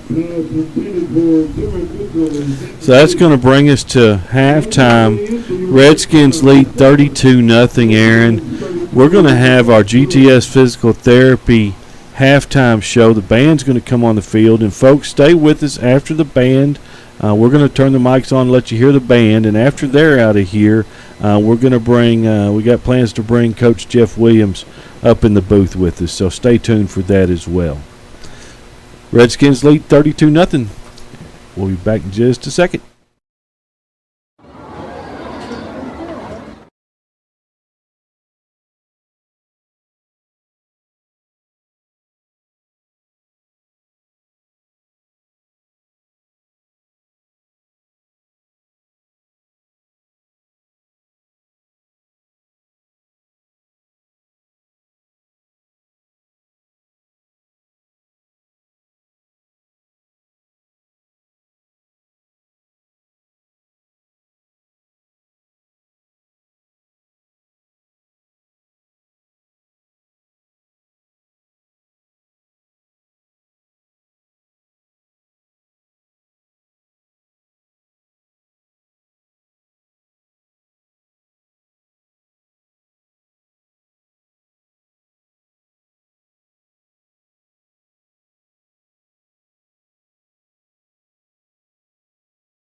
Ladies and gentlemen, last week the band competed in the Southeast Missouri contest in Sykeston, Missouri. Our winners last week were first place in Class 3A, first place guard in 3A, first place music in 3A, first place original in 3A, third overall out of 14 bands. Let's hear it for the 2024 Marching Redskins Band.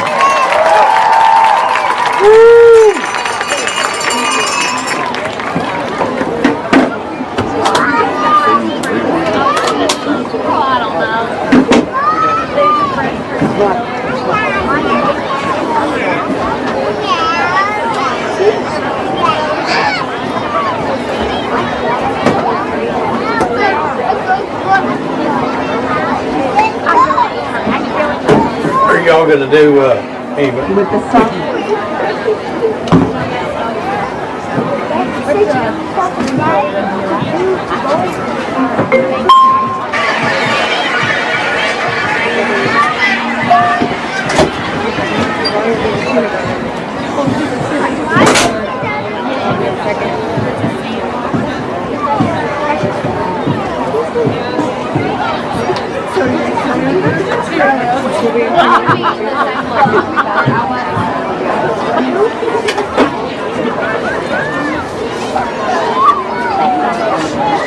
The 2024 Pocahontas Marching Redskins Band is proud to present the 2024 show entitled A Sailor's Odyssey.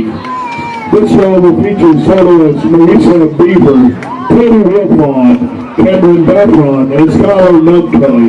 The band is under the direction of drum major Brianna Hassel.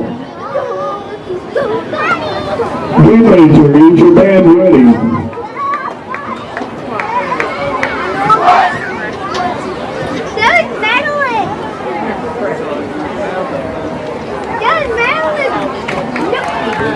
With the song rising over the horizon, the sailors eagerly search the skyline, their faces lit with a mix of excitement and trepidation.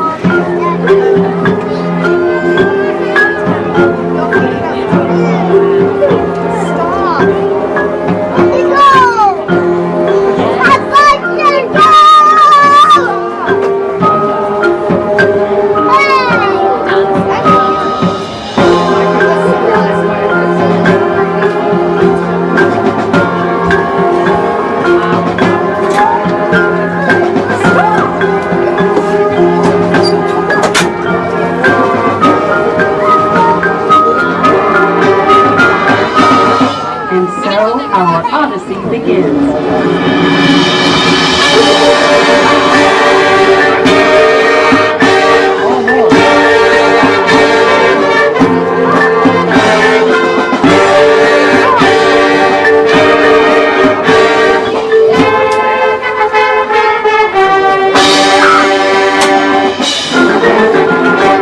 As the sun sets, the thrill of the whale hunt ignites their spirits.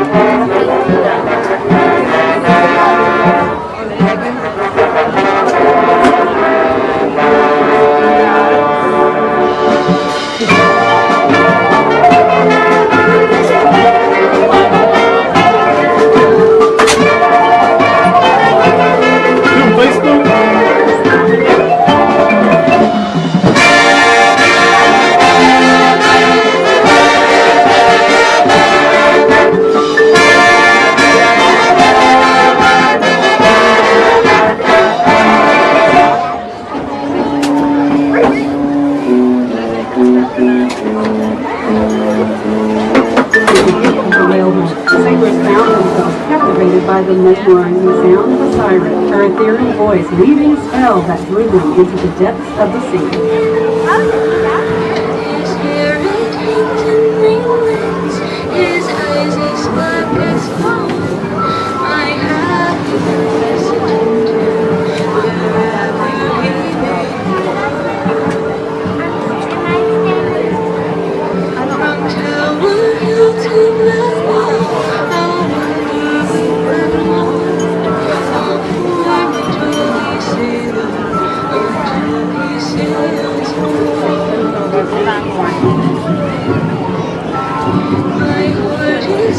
I just see it all glittering gold.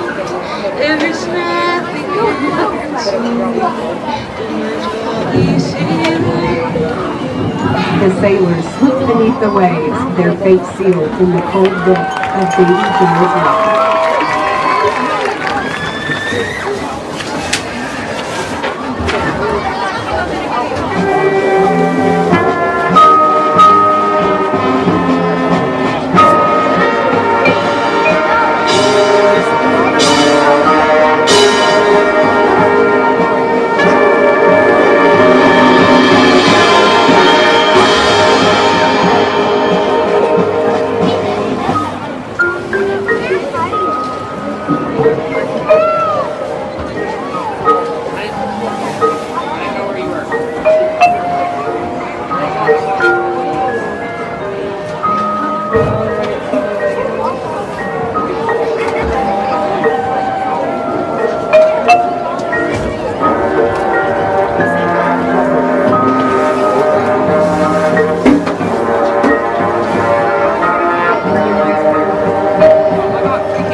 With the dawn breaking over the horizon, the shipwrecked sailors summon their strength and courage to break free from Davy Jones' locker.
Great performance from the Redskin marching band. Talked about the fact that they won high honors at last week's marching competition.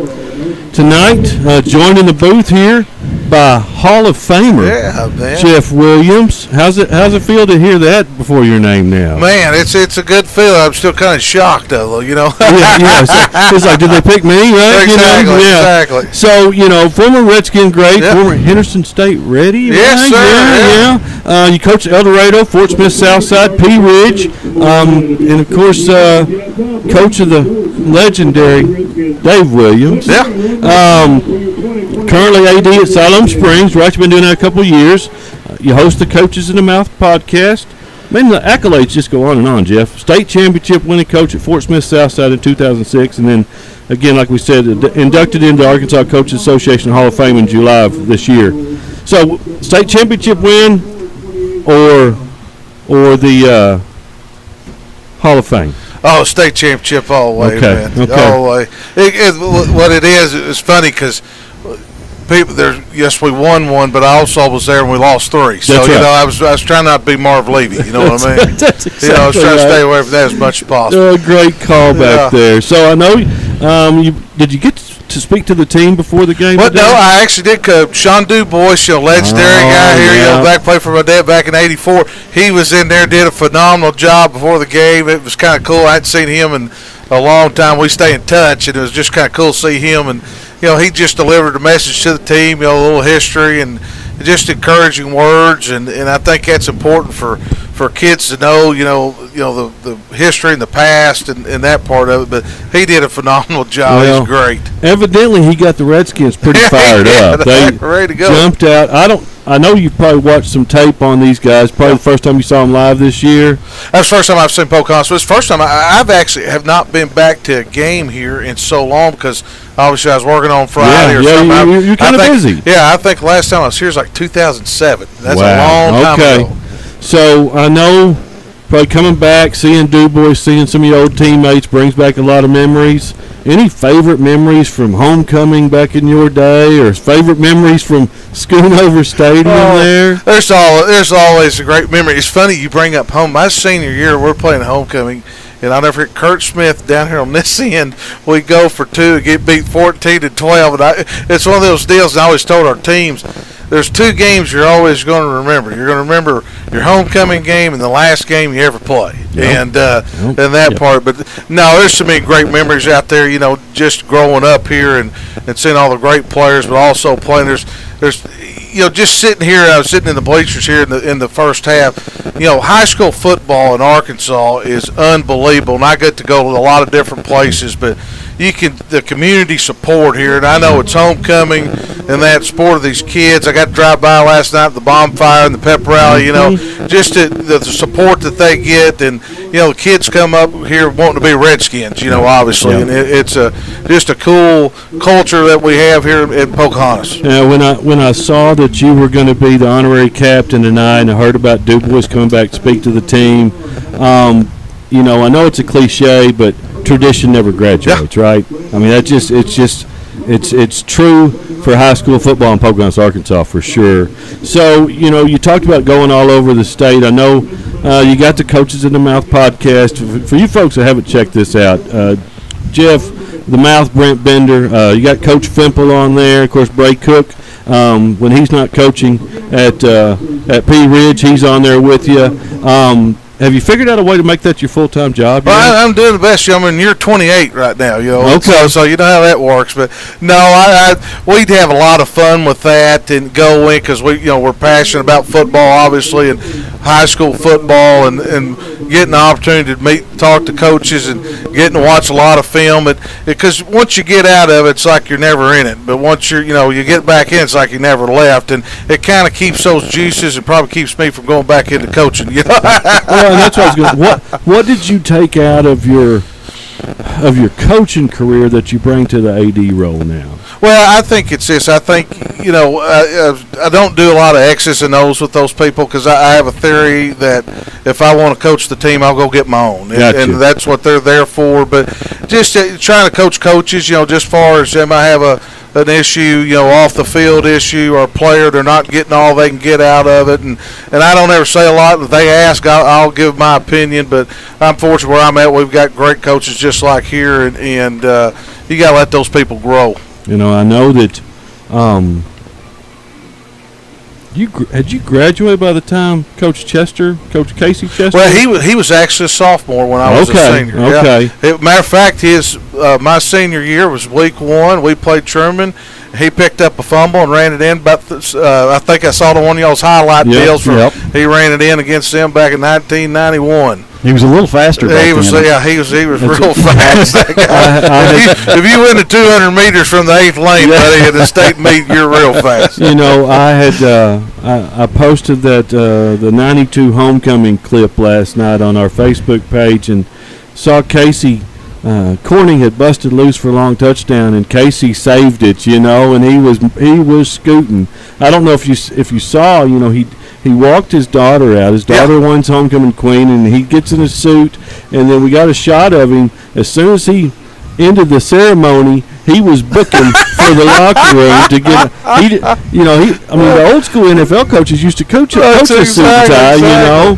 But he wanted to get a little bit more comfortable there. So, well, I tell you what, what a phenomenal night for him and his family. I mean, I've seen coaches walk their kids at times. I had some assistant coaches do that, but winning the homecoming queen, then going back in there coaching, they don't get any better than that. And he actually had 2 daughters. Exactly. You know, and a niece. And his niece in there too. The Chester family well represented tonight. Well. So what do you think so far about what you seen about the Redskins? Well, I like what we're doing. I know we got some guys hurt. Talked to Coach earlier this week. I talked to him about once a week, and really impressed up front wise. Offensive line wise, really interested. Carter Couch. I've been really watching him quite a bit. He's got a chance to be a good player. He's played guard and moving back to center tonight, which. That's a huge spot. There's 3 places you got to be able to trust people on your football team: your center, your quarterback, and your kicker.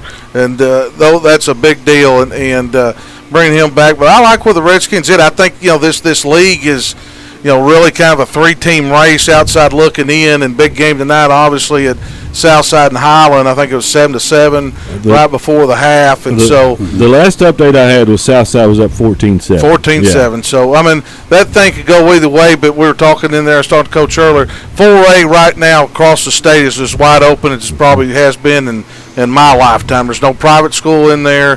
The South teams, there's 1 or 2. You get over to Northwest Arkansas, the Elkins. And they're sitting there, but they've lost their running back and quarterback, and these injuries. And you got to kind of pay attention to this time of year.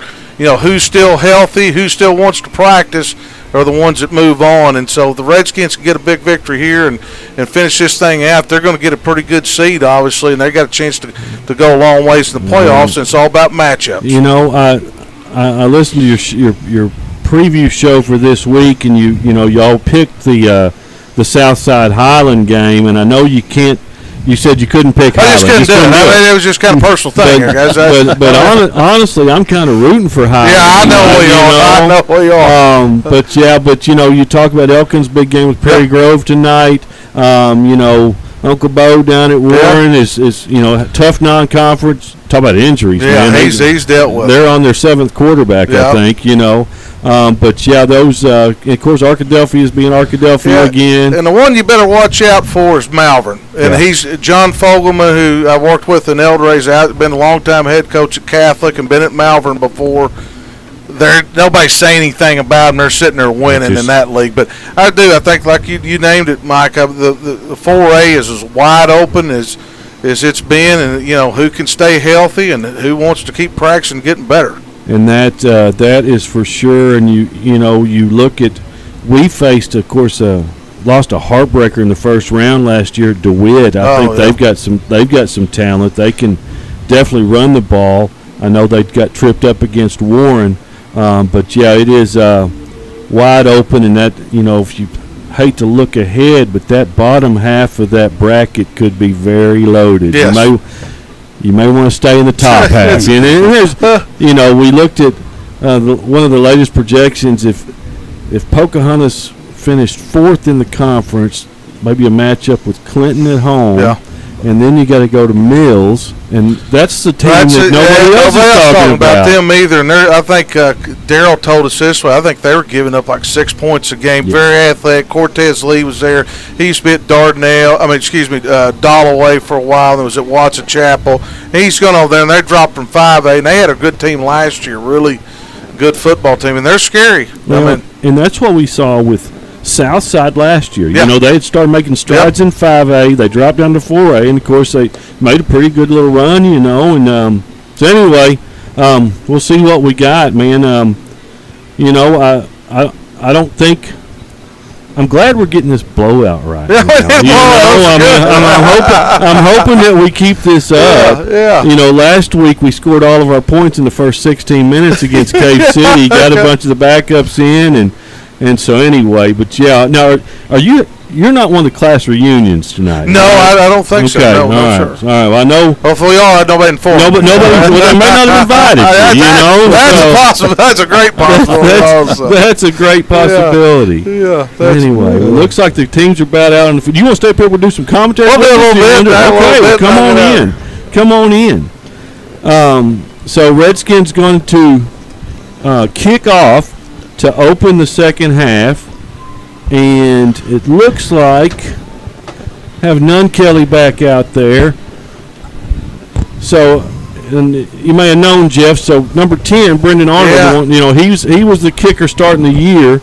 A little bit banged up, but he's had a whale of a night. I'm going to go over some stats real quick while we're lining up here, guys. I've got Coffee with 7 carries for 55 yards. Xavier Ballard, X-Man's got 9 carries for 58. Coffee, 1, 2, 3, 4, 5. Looks like 9 of 14 for 149 yards, and that big 50-yarder to Arnold. Arnold with 7 catches for 141, and Mitchell with 1 catch for 8. And I've got unofficial tallies. I've got Menard with 5 tackles and a big fumble recovery, Jeff. Mike, that was number 15 for the Wildcats. Okay. On the fair catch kick from Skylar Nunn Kelly. You know, Jeff, I haven't said a lot here. I was just letting you guys reminisce. I know you guys were about in the same class or close to the same class here. But there's some pretty interesting ties on some of these players down on the field to your family. Yep. As you remember, your mom used to keep these young teachers' kids for a long time. And there's actually, this is one of her last group, what Miss Utana called her Final Four, which was one of the captains out there tonight, Zane Baltz, and Carter Couch. Oh, yeah. Colton Brown, who's got injured preseason. And then the other one graduated last year, Mr. Evan Sullinger. And that was the last 4 that Miss Utana kept. And I was one of those parents over there picking up and dropping off every morning. Well, you would know that your kid was the one that made her quit babysitting. I know,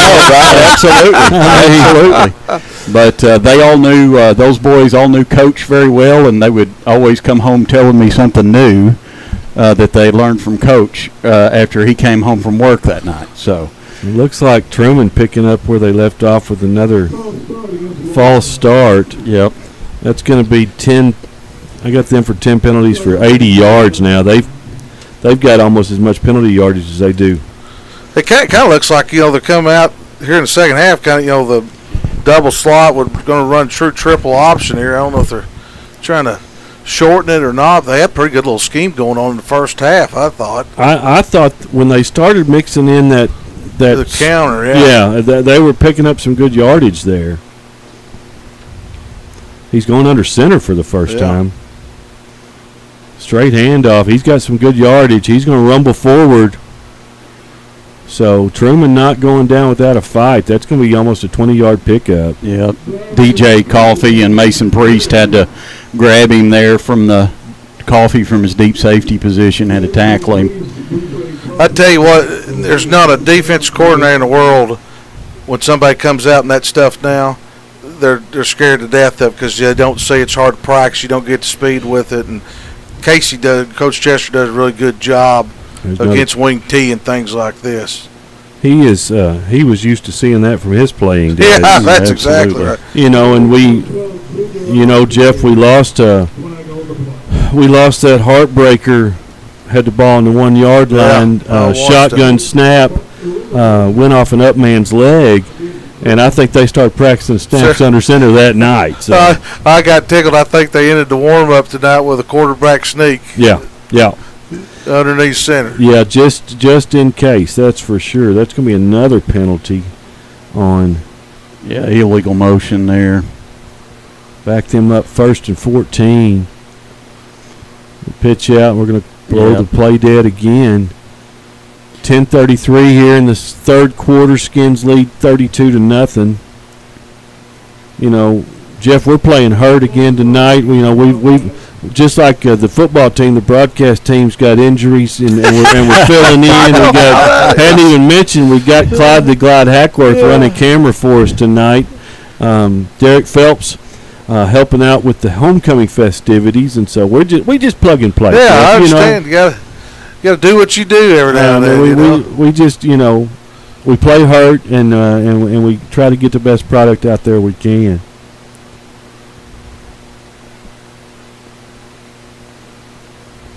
Postel in motion. They're going to pitch out to him. He's going to be hemmed up. Get him down, boys. There we go. Yep.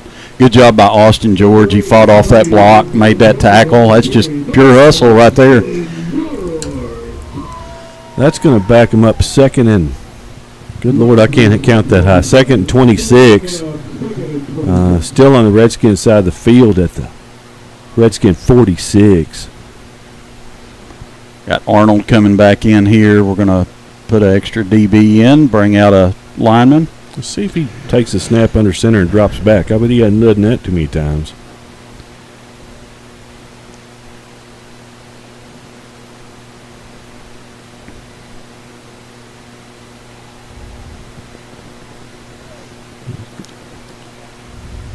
Got a good crackback block there. Another crackback block. That should be a flag. Run him out of bounds. Yep. Couple of flags flown. I tell you what, Coach Chesterton and them did a great job right there at situational football, bringing in, second long, and they've been in triple, and they bring in an extra D back, go to their 3 down front, and when you run play action, there ain't nobody open a lot of times. Yep, that's right. It's well covered downfield, and we saw him get pressured, Jeff, in the first half. He got pressured.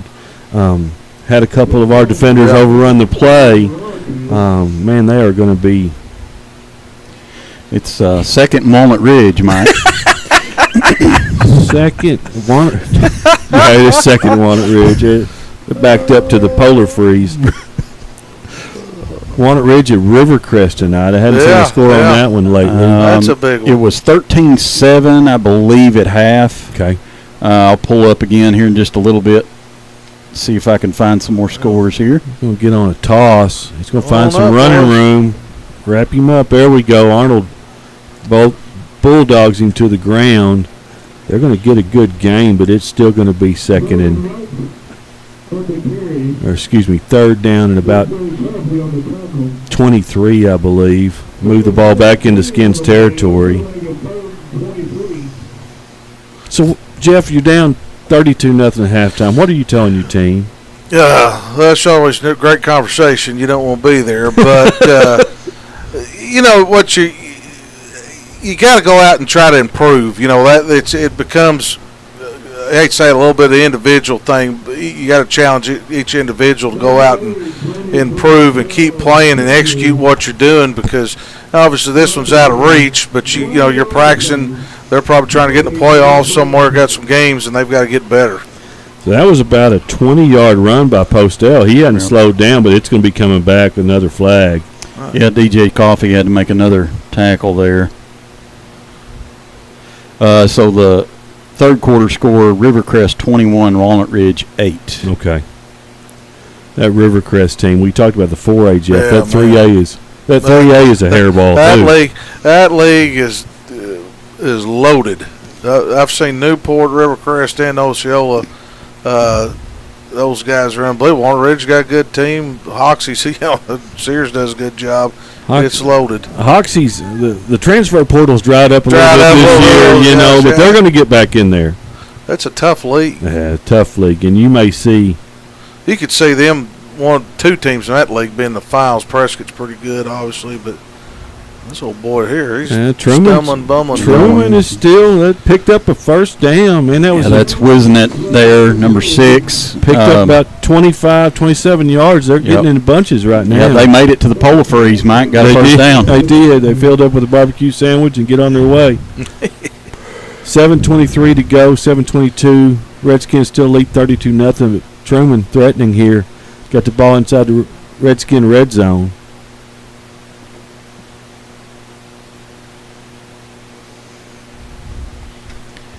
Pulling that ball. That didn't go very far at all.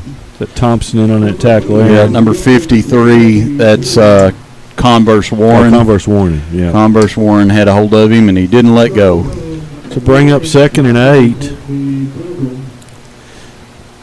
Yeah, Jeff, did you have very many of those where you were down 30? Oh, it happens, buddy. You do it long enough, or you get a few of them and everything. And if you're on the other end, like Pocahontas right here, you're just trying not, you're trying to get through the game and not get anybody hurt, obviously, and then if they can, get your young guys, get them experience, because you're going to need those guys down the stretch. You're going to go very far in playoffs. Good. Another good run by Postel. Got the edge there. He's maybe down, though. I believe that's him down over there. Yeah, I think so, too. Kind of got kneecapped to going out of bounds there. If he can't come back, that's going to be a big loss for Trumann. The good news for injuries, Mike, is we were talking about the other day, we don't play on turf the rest of this regular season. That's right. Yeah, that is. We have natural grass fields all the way through. All the way through for the rest of the season. So our most injuries came at Gosnell on artificial surface. Yeah, Jeff, our buddy Brock Tiedemeyer said, thank you for the interview. He said he's sorry he's not here with us tonight. I know he would have loved to be here. Yeah, old Brock, he's a good guy. Yeah. Brock, a little bit under the weather tonight. Boy, what a crowd, though, Good crowd. Even Trumann, man, they have brought a lot of people, too. There's a lot of great towns in this conference that love their football, and Lord, talk about Rivercrest, man. Yeah, they do. They love their football in Wilson, Arkansas. Get that horse galloping around, and I know Fimple's loving that. So. Oh yeah, I think he's supposed to go over there in a couple of weeks. I think next week, matter of fact. They're going to be. That's close. Yep, he's in. That's number 6, Brandon Wisenet.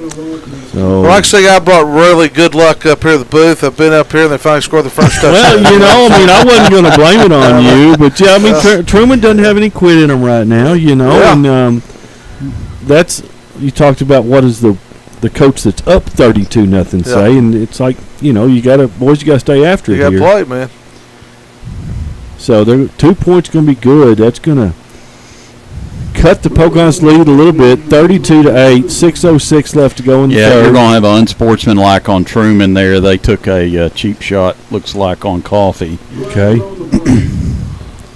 I've run out of space on my tally sheet for Trumann's penalties right now. That's put them well over 100 yards in penalties, and I believe that's their 13th or 14th, so I'm just going to quit counting at this point. I have to take off my shoes here pretty soon. I'd like to say the time of possession on this deal. It's like Trumann's had football the whole game. Well, and Pocahontas had a 4-yard or a 4-play drive and a 2-play drive. Right. And you're right. The Pocahontas defense has been on the field a lot. They played a bunch. And we're playing. We talked about this in pregame with the injuries we've had. We're playing probably 8 or 9 guys now both ways. And people talk about that. It's not just the both ways, offense, defense. That if you got, I bet some of them are on the punt team, the kickoff team, and you lose all those other spots. That's the part a lot of times harder to fill than just an offense or defensive position. So Trumann's going to be backed up kicking off from their own 25-yard line. Wow. If they put it to the X-Man, we may see some excitement. X-Man's got his feet planted on the 40 along with Mitchell. It's going to be a little bit short, and he's going to down it. So Redskins good starting position. Ryder bolts there on the fields at kickoff and downs it right there. So Redskins take over plus territory at the Trumann 48, 6:06 left to go in the quarter. That's one thing, Jeff, that Coach Chester talked about. Last year we were beset with injuries. Yeah. And we had to play a lot of kids that are on the field tonight as starters. They got some invaluable experience. X-Man's going to get hemmed up. Trumann defense right now. they definitely come out. There's no quit in them. They've come out motivated and ready to play. And that's we talked about Hoxie a minute ago. Trumann coach Gunnar Cook, a Hoxie alum. He's got a young coaching staff, but they've got these guys coached up right now. There they come. Arnold on the catch. Looks like they're going to mark him out. Maybe just a minimal gain there, Mike, about a yard. Picked up about a yard there. It's going to be 3rd and 9. Coffee over 150 yards passing. Arnold at 142, I've got him down. 3rd and long. First time really all night we've been behind the sticks that far. Absolutely. We get this safety block, we might go, and they did. They did, yep. Go, baby. Go, baby.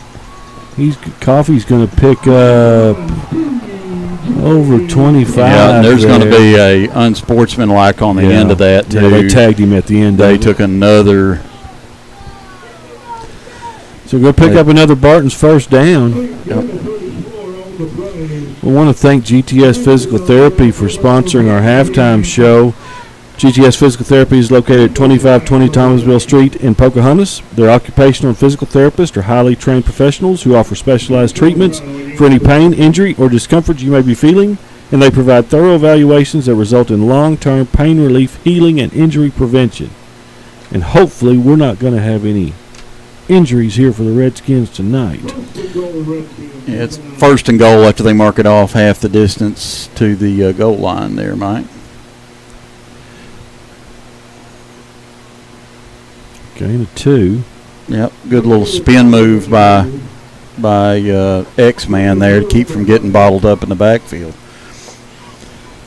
So, Jeff, you were talking about former teammates. Any other former teammates you kind of keep up with now? Oh, all kinds of them. But I know Drew Simpson came in. I know Marcus McCarroll's supposed to be in tomorrow. I think he's probably going hunting or something. Lance Schmidt. There's all kinds of guys. We all keep up with each other, man. One way or the other, and it's always great to see those guys. It's a bond that you just got for life, and he is in. He is in. He did another job. Oh, we got a late penalty here. Yeah. I hope that's not against the Redskins. And I don't think so. I think we just drove him in the end zone there. We might have. I think that was probably a little bit of he might have remembered something a couple plays ago. That's what I was about to say. That was Mr. Carter Couch. I think he remembers his quarterback got hit. Yeah, exactly. You got to pick your moments, man. Yeah. So, Coffee again with that little fake pitch look, and then just darted up inside that time. That's going to be on Pocahontas. I believe, but it's a dead ball. I believe it'll be after the score. No, maybe not. The touchdown should count, I believe, because it was after. Yeah, it should count, and they're going to take it on the kickoff. Take it off on the kickoff, yeah. Okay, yeah. So that's going to move it to 38. Jeez almighty. To 8. Yep. 4:28 left to go in the third quarter. Yep. Pending I'm assuming a 2-point conversion.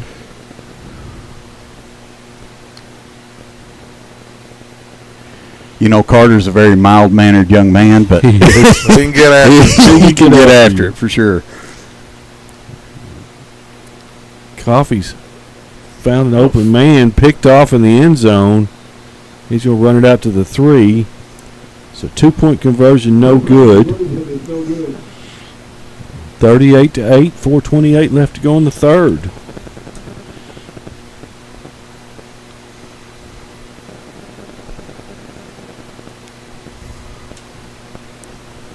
Had a total Redskins 262 yards of offense in the first half, above their season average per game. So looking good there. Yeah, I mean, it's like we said at the beginning of the game. We did not expect this. I mean, we expected a lot closer ball game. We felt like we had the advantage and we're going to come out and put a W up, but we we didn't expect to be one score away from the clock running. Yeah. Jeff, what do you think about the evolution of the passing game from back in your days? A little bit different? It's a lot different. And a lot of it's just practice. These kids get so many reps and things like that. And I think coaches are more creative, and we used to go out there and run laps and things. Now they go out and they playing 7-on-7 and doing pass versus air all day long. But the execution part, kids are just so much better athletes than it used to be. It's unbelievable. Skill-wise. Postel's going to pick that up. He's back in the game. Fumble the ball. Looks like they're going to leave it in Truman's hands. Yeah, again, I was looking at that 92 game, and Paul Morris at quarterback, of course Casey and Cisco with the wideout slots, and every pass was a fade. Yeah, those guys could run, man. That about one of the fastest bunch ever come through here. Those guys could really. Yeah, we probably threw a fade, play action boot, and a slant. That was about it. And every time on those fades, they had their neck craned about 90 degrees backwards, Now, Coach Wellman, we'd practice them all, but we just didn't do them a lot during the game. I think they started throwing after we got out, and they went to I think Pocahontas bumped up to 5A during that time, and they went and got Billy Laird's offense at Nashville and really started throwing it a little bit. Yeah, and that's kind of back in the days when they got in the same conference with Wynn. Yeah, Wynn was in there and all that deal, but gave them a chance because Wynn, they ain't never seen the forward pass. Nope. Was it 46 trap? Yeah. All night. Yeah. So Trumann moving the ball here again. We got 3rd down and 3 coming up. Down to the Redskin 37. Clock ticks down, 3:37 to go in the quarter. Redskins lead 38-8. It'll be 3rd down and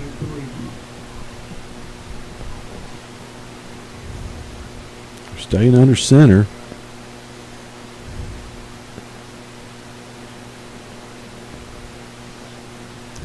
Bottled up there. He's going to be short of the stick. About a half-yard shy, it looks like. It's going to be close, but Balt's in on the tackle again.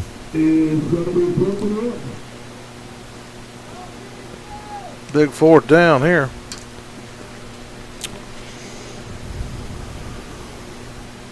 Let's see what the Skins dial up.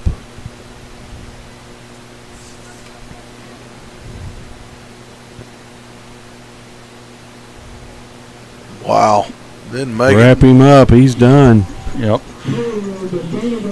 So host Ryder bolts, and you had White Converse, and then DJ Coffee coming in to clean it up. I was going to say Mitchell and Converse coming in from the safety spots. Yep.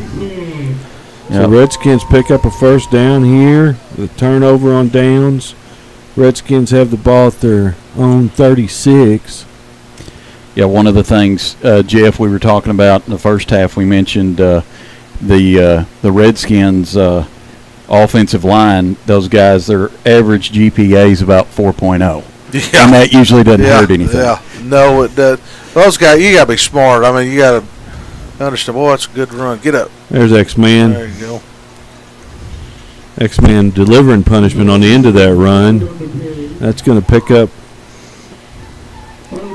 about 18 yards, another Barton's 1st down.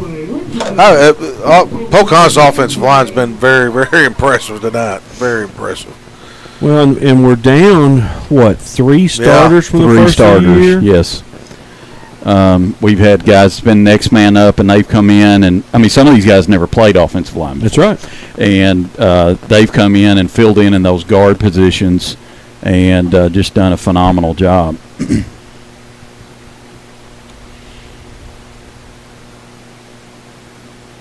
Coffee's going to head to X-Man. X-Man's going to find a little bit of room. Another good gainer, 8-yard pickup. Postel Jr. doing double duty there. They're moving him all over the field right now on defense, trying to find answers. Going at a little slower pace than we did the first half, Mike. Milk it. That's exactly where we want to be. Second is short from the 40. Boom, got it. Good vertical. So Jeff Ballard's a sophomore. He's already won a Yarnell Sweetest Play of the Year. I saw that. Or Sweetest Play of the Week. Yeah, I saw that. We call him the Ice Cream Man. That's going to be another Barton's first down. Yep. Barton's first down. And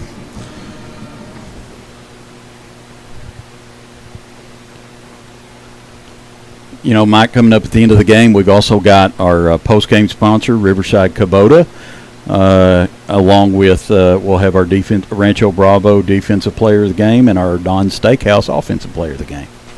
Well, power. He may be, he's going to get caught up there. I hope he didn't come up gimpy. Yep. It's going to be another Barton's first down. I believe the only player on the field that could have caught him did. Yeah. And that's number 8. Can't really say enough about that young man, Mr. Postel's athleticism. He's been all over the field tonight on offense and defense. My unofficial tally, that puts the X-Man right at 100 yards on 12 carries.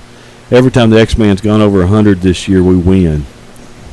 That's a good stat. That's a real good stat. Yeah, so we got to see that continue. Coffee with the fake pitch again. He's going to pick up about 8. That's going to put Coffee knocking on the door of 100 yards for 10 carries. So 100 yards plus passing and 100 yards plus rushing. Yeah, so about 250 yards total offense for Coffee tonight. It's going to take us to the end of this quarter. Yep, so clock ticks down. We're going to head the fourth quarter. Redskins lead 38-8, knocking on the door. Jeff, we like to tell the story. We were at Blytheville last year, and their PA announcer was saying, "It's coffee time." I actually watched that game. I actually watched that one. Yeah, we had some technical difficulties that game. The internet signal really doesn't get to Blytheville, it seems, and then the hamster fell off the wheel, and so we ended up doing the game on Facebook Live. I remember. But, Coffee had 49 carries for right at 300 yards that night. Back and forth. And with a broken arm at the time, so just a yeoman effort there. Coach Chester said after that game he felt like he ought to be prosecuted for child abuse. Well, yeah, I don't know if anybody's going to call child abuse. Exactly. Well, guys, hey, man, I appreciate y'all having me up here, man. Thank you very much. We appreciate you. What a crowd, what a night, man. We're glad to have you here. We appreciate you stopping by. We're gonna make sure keep on listening to Coaches in the Mouth podcast. And again, congratulations on a Hall of Fame career. Very well deserved. I appreciate it. And there's a lot of good people helping me get there, and a lot of them are around here. I can tell you that and everything. And that deal. Well, good luck to you. And I'm gonna be watching it. I'll get you. If things go bad, I'll shoot you a text. I know you're going to check our work. I check everybody's work, man. On Friday night, I check everybody's work. That's it. All right. Y'all take care. Coach Jeff Williams, folks. Thanks, buddy. You too. So, again, great to see all these former Redskins here tonight. That was a lot of fun. That was a lot of fun. That's the first time we've gotten to do that, and I think ever, I guess. And, we're glad to have him back. We're going to have to find some more guest commentators. Coffee going to be hemmed in, drop for a tackle for loss. That's going to move the ball back to about the Redskin Trumann 18. Going to bring up 4th and long. We give Coffee a loss of 5 on that.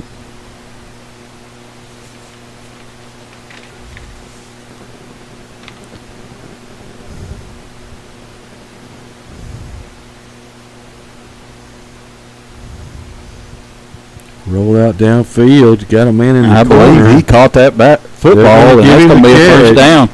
Brendan Arnold. That was Arnold on the catch. That was going to go in for. Looks like first and goal from the 3. Yep. That's going to go for about 20 yards there for Coffee.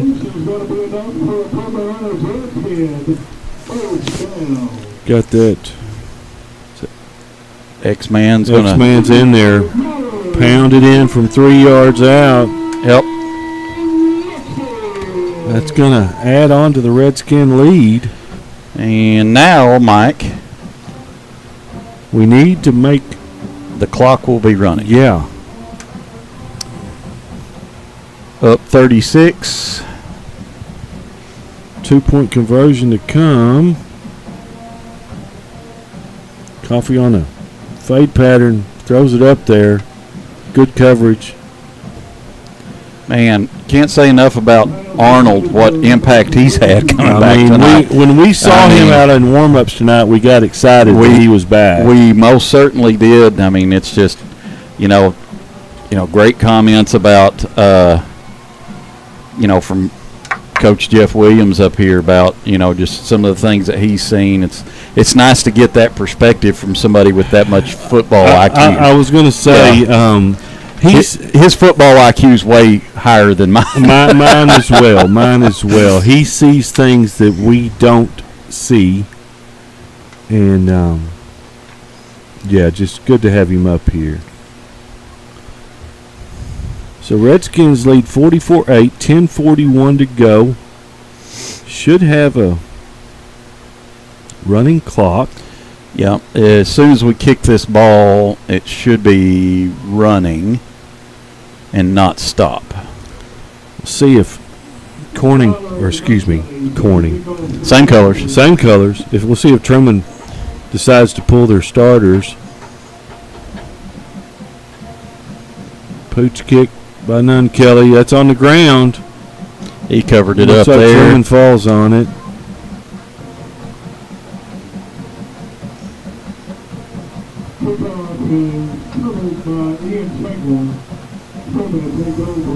Pocahontas defense still has the first string in right now. Yep, right now. Yeah, now we got Baltz and Menard coming out.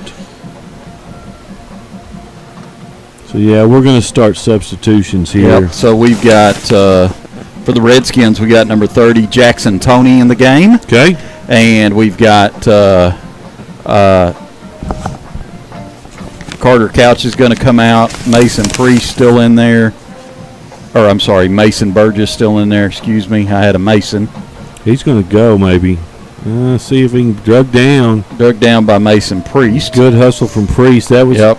Yeah, we talked about Jackson Toney. We had another Sandhill Dentistry touchdown there. Yep, got the clock running, so it's not stopping with the chains moving at this point. We've been racking since Sandhill Dentistry came on. They brought us good luck. We've been racking up the touchdowns. Brought us great luck. So, Redskins came into the game averaging 25 points per game. We added to that tonight. Yeah, another little fake there, and they go with Mr. Brandon Wisnett. Yeah, Wisnett. Truman still got their first team in the game. Yep. We're going to bring Menard and Womack back in. Coach Chester's bringing Womack and Menard right back out. Okay. Never mind, boys. Actually brought out Arnold and Menard. Okay. He was a little upset with and it looks like we're going to have a hold in the backfield, so that's going to come back.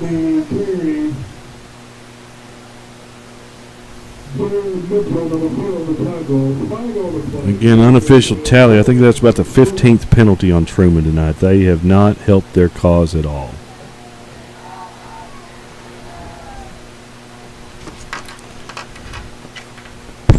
We're getting some good camera shots from the sidelines tonight. I know we got some great video posted on our Facebook page of a couple of those first half touchdowns. So Truman backed up, looking at 1st and 20 from the Redskin 27. Little pitch to Postell. He's going to be hemmed up, bust loose, drag down. Yep. Good tackle there. That's number 48, Timber Westmoreland on the tackle. Good job by him. And we've got, looks like Converse Warren is now coming off the field.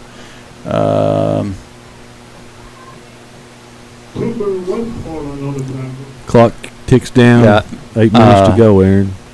Matthias Duran in the ball game. Looks like I see Braden Tilley in the ball game.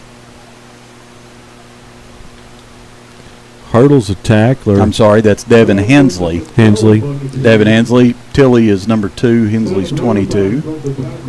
We've got number 61. That's Caleb Truitt out there on the defensive line. Number 64. That's Levi Huffstetler on the offensive line. And that looks like number 58, Michael Alfin on the offensive line. So Trumann's going to pick up a first down inside the they handed 5-yard line. Handed to the fullback, Mr. Cubitt, that time.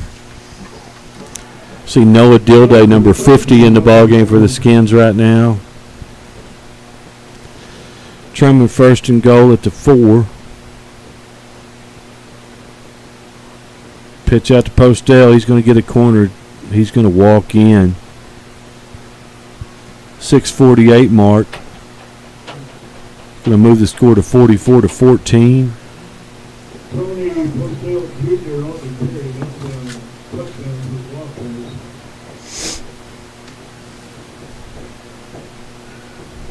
Got Matt Womack back there in deep safety out there playing right now. Fake the pitch. Postell's going to bobble it up. Redskins recover. Yep, that was Devin Hensley on the recovery. Good job by that on young the recovery. Man. How many turnovers is that for them tonight? 5? It's been a 5 turnovers, I believe that is correct. And then several turnover on downs. Yeah. So looks like so 44-14. Clock ticks down under 6 minutes to go. Expect to see. Hey, Aaron, we may get another dose of Enos tonight. Enos. The Redskin Rampage. Last week's offensive player of the game for his play in the second half. Enos. See if Trumann decides to get tricky with the kick. We've got Mitchell and X-Man back. So it looks like our regular return team in right now. They're going to kick it deep-ish. Redskins going to take over on their own 37-yard line. Clock ticks down under 5 now after the ball is snapped.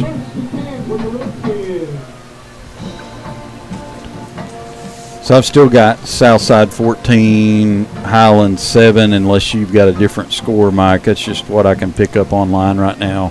It's the last one I have. Osceola 34, Harrisburg 17, Newport 44, Manila nothing, and Rivercrest 21, Walnut Ridge 8. It's the last scores I have. Skins take over first down. Handoff in the backfield. I believe it's going to be Matthias Duran on the carry. Yep, they fumbled. We fumbled, and it's going to give it back to them. We fumbled, and Trumann recovered, so they're going to. We had Matt Womack in at quarterback. Okay. They're on that. So Corning with another first down. Clock under 4 minutes to go now.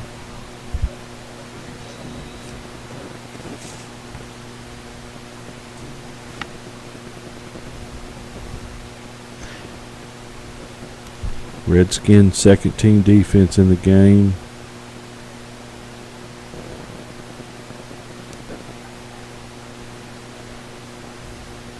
Trumann still got their first string offense in. Gain of 2 there. Clock About to tick under 3 minutes to go. Got a few more starters trickling back in. We got Arnold back in there. Got Ty Menard coming back out. Ryder Baltz is out there. Carter Couch is out there. Mason Burgess is out there. And Converse Warren's out there on the defensive line. They're going to hand off to the fullback. Gain of 2.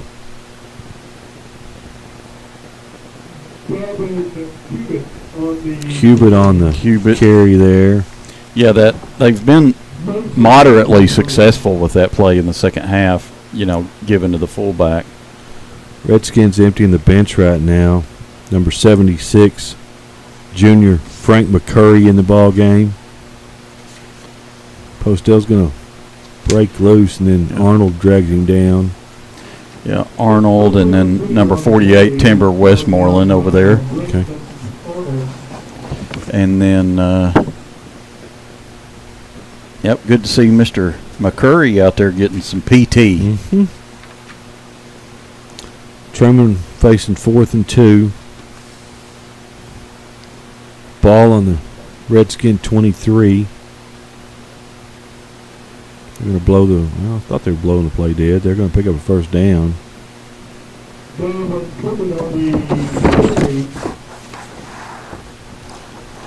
Number Hensley in the game again. Mikey Alphen back in. Yep, Alphen back in. Still got Arnold in there. We've got number 23 in there. Mr. Morris. Hina Morris. Jared Mitchell, I see, is still out there, it looks like. We've got River Tabor. Number 67. River Tabor. River Tabor checking sophomore. in. Number 54. Andrew Dunovit checking in. Okay. So good to see these young Redskins getting some work against Trumann's first team here. They're gonna They're gonna call that one on Pocahontas. We just got a little bit of head start there. I think that's only our 3rd penalty of the night. So really clean on penalties. We put the ball on the ground probably more than. Aiden Durham, number 72, checking in the game. And then Enos, number 33, checking in on the defensive backfield. He's going to be close to the goal line. They're going to call him down at the 1. Yep. 89. Brayton Tilley checking in the game. Number 60, Bryson Carr. Number 89, Adam Lassery. And 81, Seth Hackworth. Okay.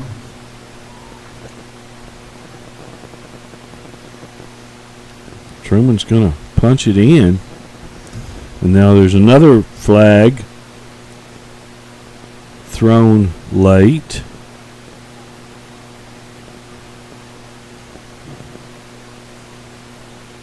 Not sure what that one was.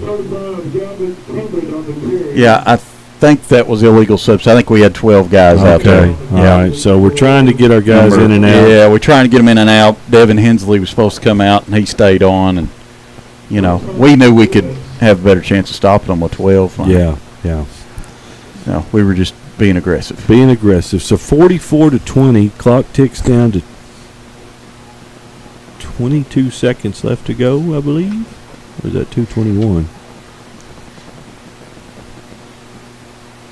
So we have stopped the clock on the dead ball.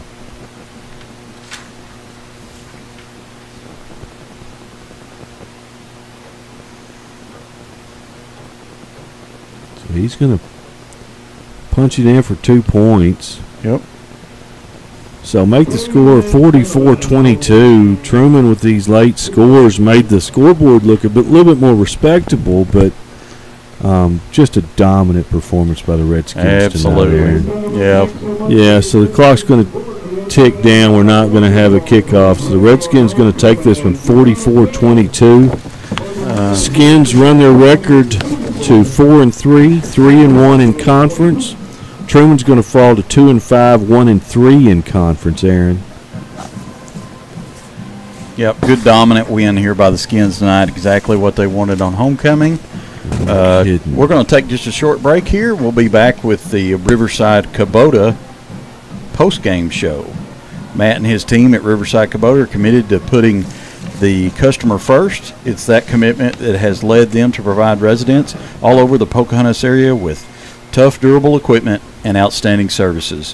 Whether you're looking to buy equipment for your farming operation or simply need to rent a piece of equipment for your home project, Riverside Kubota wants to be a part of your success. Thank you, Riverside Kubota, for sponsoring our postgame show. We'll be back in just a second.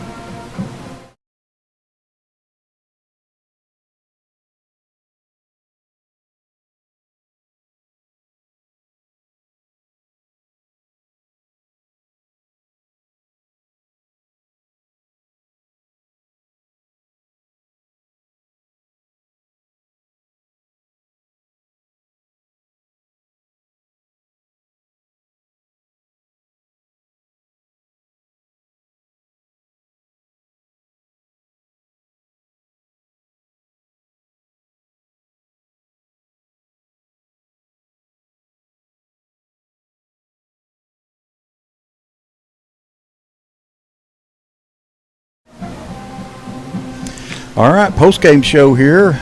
Mike Thompson, what you got for us? Yeah, just some wrap-up numbers here. I got a little bit sidetracked tonight, Aaron, with our guest in the booth, but then we kind of got a little helter-skelter there at the end of the game with so many substitutions. But unofficially, I've got Coffee going for over 100 on 11 carries. I've got the X-Man going over 100 yards with 13 carries. Got Coffee passing for 170 and a couple of tutties, and I've got Arnold 8 catches for 142 yards. Mitchell with 1 catch, and Remember My Name with 1 catch. See the band playing the alma mater here. I love this tradition. Aaron, our offensive player of the game, I want to give it to Brendan Arnold. Comes back from injury tonight. Again, 8 catches, 142 yards, couple tutties, and I may be missing one there as well. When's the last time we had a Redskin receiver get close to 150 yards? I don't remember. Yeah. It's been a while. It's been a minute, as the kids would say. Yep. So we're going to have Arnold as our Don's Steakhouse of Pocahontas offensive player of the game. Don's just a cozy dining establishment. They specialize in serving high-quality steaks, mouth-watering catfish, and daily plate lunch specials. And as one satisfied customer said, it's the kind of place where you can enjoy good country fare, solid and filling, like the kind your grandmother served you on Sunday after church. For our defensive player of the game, we had a bunch of standouts tonight. We had 3 or 4 tackles for loss. George had a great game. Menard just obviously consistent as always. Ryder Balt's consistent. Evan Thompson going both ways tonight, had a good game. Mason Burgess coming in with a good game. But, Aaron, I'm going to give our Rancho Bravo defensive player of the game, we're going to give that to Carter Couch tonight. Doing double duty, but out there on defense, just plugging that middle, did a great job out there on the defensive line tonight.